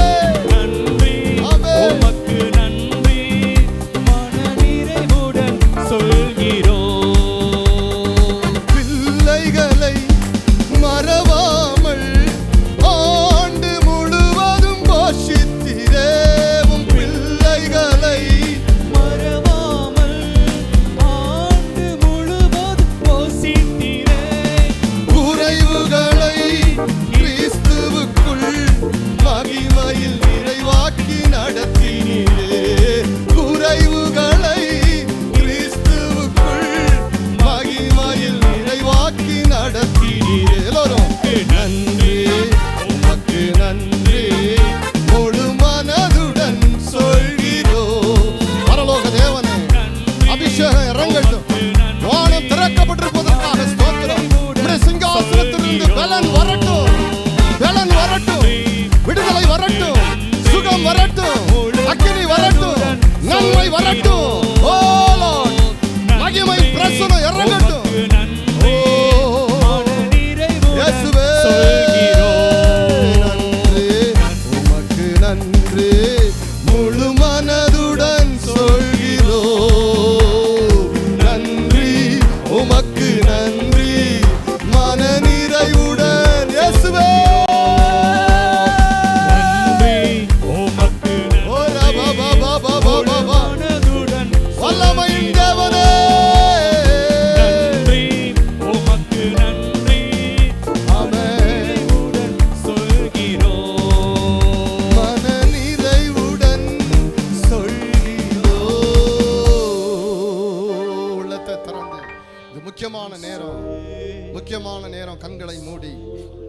அதிகமான நேரம் பிரியமானவர்கள், நீங்கள் மருத்துவமனையில் பல மணி நேரம் செலவு பண்ணவில்லை. பொல்லாத சத்துருக்களுடைய வாசல்ல பல மணி நேரம் செலவு பண்ணவில்லை. தேவ சமூகத்திலே, தேவ பிரசன்னத்திலே உட்கார்ந்து இருக்கிறீங்க. இந்த வருஷம் முழுவதும் உங்களை காப்பாற்றி நடத்தி ஆசீர்வதிக்கிற தேவன். ஓ ஸ்பிரிட் ஆஃப் காட், கண்களை மூடி உள்ளத்தை திறந்து கர்த்தர் உங்களோடு பேசி இருக்கிறார். ஆமென். உங்களோடு கர்த்தர் பேசி இருக்கிறார். உங்களோடு கர்த்தர் பேசி இருக்கிறார். ஆண்டவருடைய வல்லமை உண்மையிலே இறங்கி இருக்கிறது இன்றைக்கு இரவு. Thank you Jesus. ஒரு புதிய வல்லமை உங்களை தொடுகிறது. Hallelujah. Thank you Jesus. ஆண்டவருடைய பிரசன்னம், ஆண்டவருடைய பிரசன்னம். ஆண்டவரே தொடும், ஆண்டவரே தொடும். கூச்ச பார்வைகள் மறையட்டும். கண்களில் இருக்கிற தெளிவில்லாத பார்வைகள் இப்பொழுது தெளிவடையட்டும். சுகம் அடையட்டும், சுகம் அடையட்டும். ஓ glorious God. நன்றி, நன்றி, நன்றி, நன்றி. தேவன் உங்களை தொடுகிறார், தொடுகிறார். ஸ்தோத்திரம் பண்ணுங்க, ஸ்தோத்திரம் பண்ணுங்க. அவரோடு பேசுங்க, அவரோடு பேசுங்க. அப்பா, இந்த யாக்கோபின் தேவனோடு இதுவரைக்கும் உனக்கு தொடர்பில்லாமல் போய் இருக்குமானா, இந்த தேவனுக்கு எனக்கு சம்பந்தம் இல்லையா, எனக்கு இயேசு யாருன்னு உண்மையா தெரியல, எனக்கு இயேசுன்ற பேர் தெரியும், ஆனா அவருக்குள்ள இவ்வளவு வல்லமை இருக்கிறதுன்னு எனக்கு தெரியாது, இவ்வளவு தெய்வீக அன்பு இருக்கிறதுன்னு எனக்கு தெரியாது என்று சொல்லுகிற உங்களுக்கு இன்றைக்கு இரவு தேவன் உங்கள் உள்ளத்தில் வர விரும்புகிறார். யார் யாரெல்லாம் ஆண்டவரே நான் என்னுடைய உள்ளத்தில் உண்மை அழைக்க விரும்புகிறேன், ஐயா நான் பின்மாறிட்டேன், என்னால ஜெபிக்க முடியல, தேவ பிரசன்னத்தை உணர முடியல என்று சொல்லுகிறவர்கள் இன்றைக்கு இரவு ஒரு பிரசன்னத்தை, ஒரு மகிமையை, ஒரு பிரசன்னத்தை, ஒரு வல்லமையை, ஓ கா பா பா பா பா பா பா பா பா, உள்ளத்தை திறக்க திறக்க, உள்ளத்தை திறக்க திறக்க அவருடைய சத்தம் உனக்குள் வரும், வரும். Thank you Jesus. நன்றி, நன்றி, நன்றி. Hallelujah, hallelujah, hallelujah, hallelujah. பரிசுத்த ஆவியானவருடைய வல்லமை இறங்கட்டும், இறங்கட்டும், இறங்கட்டும் இயேசுவின் நாமத்தினாலே. ஆமென், ஆமென். துதிங்க, துதிங்க, துதிங்க, துதிங்க. ஓ ஜீசஸ், ஜீசஸ். விடுதலை, விடுதலை, விடுதலை, விடுதலை. ஆமென். உமக்கு நன்றி. இனி கம்பீர சத்தம் தான், இனி கம்பீர சத்தம் தான். இனி தோல்வியின் சத்தம் இல்லை, இனி வேதனையின் சத்தம் இல்லை, இனி மரணத்தின் சத்தம் இல்லை, இனி வியாதியின் சத்தம் இல்லை, அலறுதல் இல்லை. ஓ glorious God. ஓ டபா டபா டகா டபா பா ரிகதரா பாபா. செய்வினைகள், மாந்திரிகங்கள், பில்லி சூனியங்கள், ஏவல்கள் இப்பொழுது இப்பொழுது உடையட்டும். இயேசு ராஜாவின் நாமத்தில் சொல்லுகிறேன், இயேசு ராஜாவின் நாமத்தில் கட்டளையிடுகிறேன். இயேசுவின் இரத்தத்தின் வல்லமையை எடுத்து கட்டளையிடுகிறேன். இயேசு ராஜாவின் நாமத்தினால் கட்டளையிடுகிறேன். ஆமென். இயேசுவின் நாமத்தில் கட்டளையிடுகிறேன். பில்லி சூனிய ஏவல் மாந்திரிக வல்லமையில் பிடிக்கப்பட்டவர்கள், அசுத்தாவின் பிடியில பிடிக்கப்பட்டவர்கள், அவர்களை அறியாமலே அவர்களுக்குள் இருக்கிற அசுத்தாவின் வல்லமைகள் இப்பொழுது வெளியேறுவதாக. ஆமென். ரகத ரபக ததத ரகதுரா. ஆமென். ரேலாஷுதுரோலா. இங்கே ஒருவர் ரியல் எஸ்டேட் வியாபாரம் பண்றீங்க, ரியல் எஸ்டேட் பிசினஸ் பண்றீங்க. உங்கள் ரியல் எஸ்டேட் பிசினஸ் மேல தேவனுடைய கரம் வரணும். தொடர்ந்து தோல்விகள், வெறுமைகள், உன் மடி நிரம்பவில்லையே, ஆண்டவர் சொல்லுகிறார், என்னை நோக்கிப்பார், என்னை நோக்கிப்பார். உன் வாழ்க்கையை நான் கட்டும்படி, உன் கரத்தை பலப்படுத்தும்படி உன் அருகில் வந்திருக்கிறேன். என் சமாதானத்தை உன் மேல் வைக்க விரும்புகிறேன். இயேசு கிறிஸ்துவினுடைய சத்தம் இது. ஹல்லேலூயா. தேவனே என்னை நிரப்பும், எனக்கு உதவி செய்யும், என் வாழ்க்கையை கட்டும் என்று நீ கேட்கும் பொழுது கர்த்தர் உன் தொழிலை ஆசீர்வதிப்பார், உன் தொழிலை ஆசீர்வதிப்பார். நன்றி, உனக்கு கொஞ்சம் பலன் இருக்கிறது, அந்த பலத்தை தேவன் பெருக பண்ணுவேர் என்று சொல்லுகிறார். ஆமென், ஆமென், ஆமென். ஹல்லேலூயா, ஹல்லேலூயா, ஹல்லேலூயா, ஹல்லேலூயா. ஆமென். Thank you Lord. குடும்பம் சிதறி போன சில காரியங்களை நான் பார்க்கிறேன். குடும்பம் சிதறி போய் கிடக்கிறது, அவைகளெல்லாம் சேர்ப்பேன் என்று கர்த்தர் சொல்லுகிறார். சிதறி போன உன் குடும்பத்தை நான் மீண்டும் சேர்த்து ஒரே குடும்பமாக்குவேன், ஒரே குடும்பமாக்குவேன். Thank you Jesus. Hallelujah, hallelujah, hallelujah. தேவனே உமக்கு ஸ்தோத்திரம், உமக்கு ஸ்தோத்திரம். இனி உங்கள் வாழ்க்கையில் ஒப்பாரிகள் இல்லை, இனி உங்கள் வாழ்க்கையில் அலறுதல்கள் இல்லை, ஆண்டவருடைய அதிசயமும் அற்புதமும் உங்களை தொடரும் என்று கர்த்தர் உரைக்கிறார். ஹல்லேலூயா ஜீசஸ். நன்றி அப்பா, நன்றி அப்பா, நன்றி ராஜா, நன்றி ராஜா. Thank you Jesus. உள்ளத்தை திறந்து ஆண்டவரே எனக்குள்ள வாங்கப்பா, உங்க அபிஷேகத்தை போடுங்கப்பா. ஆண்டவரே அபிஷேகத்தை ஊற்றுங்கப்பா. கேளுங்க, கடைசியான ஜெபிக்க போகிற காரியம் இதுதான். ஒரு அபிஷேகத்திற்காக, ஒரு பிரசன்னத்துக்காக, ஒரு வல்லமைக்காக, ஒரு நிரப்புதலுக்காக. ஆமென் ஜீசஸ். அந்தகார வல்லமைகளை அழிக்கிற ஒரு அபிஷேகம், சாபத்தையும் பாவத்தையும் தேவனுடைய ஆண்டவரே வல்லமைக்கு விரோதமான எல்லா கிரியைகளையும் அழிக்கிற ஒரு தேவனுடைய வல்லமை, ஒரு அக்கினி அபிஷேகம் உங்க பிள்ளைங்க மேல இறங்கட்டும்.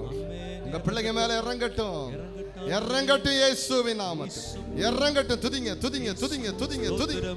Jesus Christ, Jesus Christ, Jesus Christ.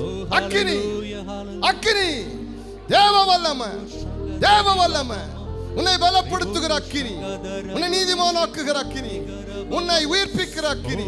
Thank you Jesus. Hallelujah, hallelujah. என்னை தடுப்பவன் யார்? நான் ஆசீர்வதிக்கும்படி என் கரத்தை நீட்டி இருக்கிறேன். என்னை தடுக்கிறவன் யார் என்று கர்த்தர் சொல்லுகிறார். ஹல்லேலூயா. எல்லா கோணல்களும் மாறட்டும், எல்லா விரிசல்களும் மறையட்டும். ஆண்டவரே சமாதானம் உண்டாகட்டும். சரீரத்தில் இருக்கிற வியாதிகள் சுகமடையட்டும், பலவீன கட்டுகள் உடையட்டும், வியாதிகள் சுகமடையட்டும். O power of the Lord, பரிசுத்த ஆவியானவருடைய வல்லமை இப்பொழுது இவர்கள் மேல் இறங்கும்படி ஜெபிக்கிறேன். Thank you Jesus. நன்றி. ஹalleluya. Thank you Father. தேவனுடைய கொள்ளை பொருள் உன்னை சந்திக்கும். அது ஒரு ஆத்துமாவாக இருக்கலாம்.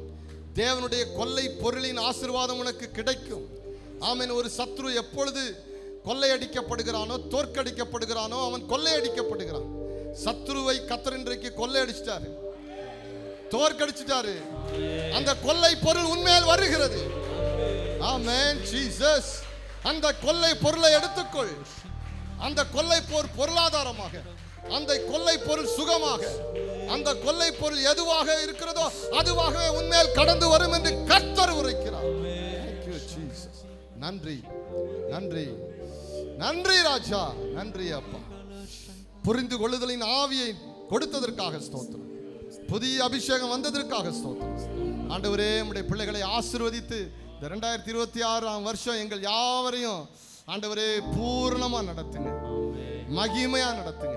உம்முடைய நாமம் உயரட்டும். என்னோடு இணைந்து அப்பா ஊழியத்தை நிறைவேற்றுவதற்கு உதவியா இருந்த ஒவ்வொருவரையும், அருமையான தேவ ஊழியர்கள் மேடையில் அமர்ந்திருக்கிற ஒவ்வொருவரையும் கர்த்தர் ஆசீர்வதிங்க. அவர்கள் மேல் இருக்கிற உன்னத அபிஷேகமும் ஆண்டவர் இவர்கள் ஒவ்வொருவருக்குள்ளாக கடந்து செல்லட்டும். அப்பா உமக்கு நன்றி. உம்முடைய நாமம் உயரட்டும். இயேசுவின் நாமத்தில் ஜெபிக்கிறோம் எங்கள் ஜீவனுள்ள நல்ல பிதாவே.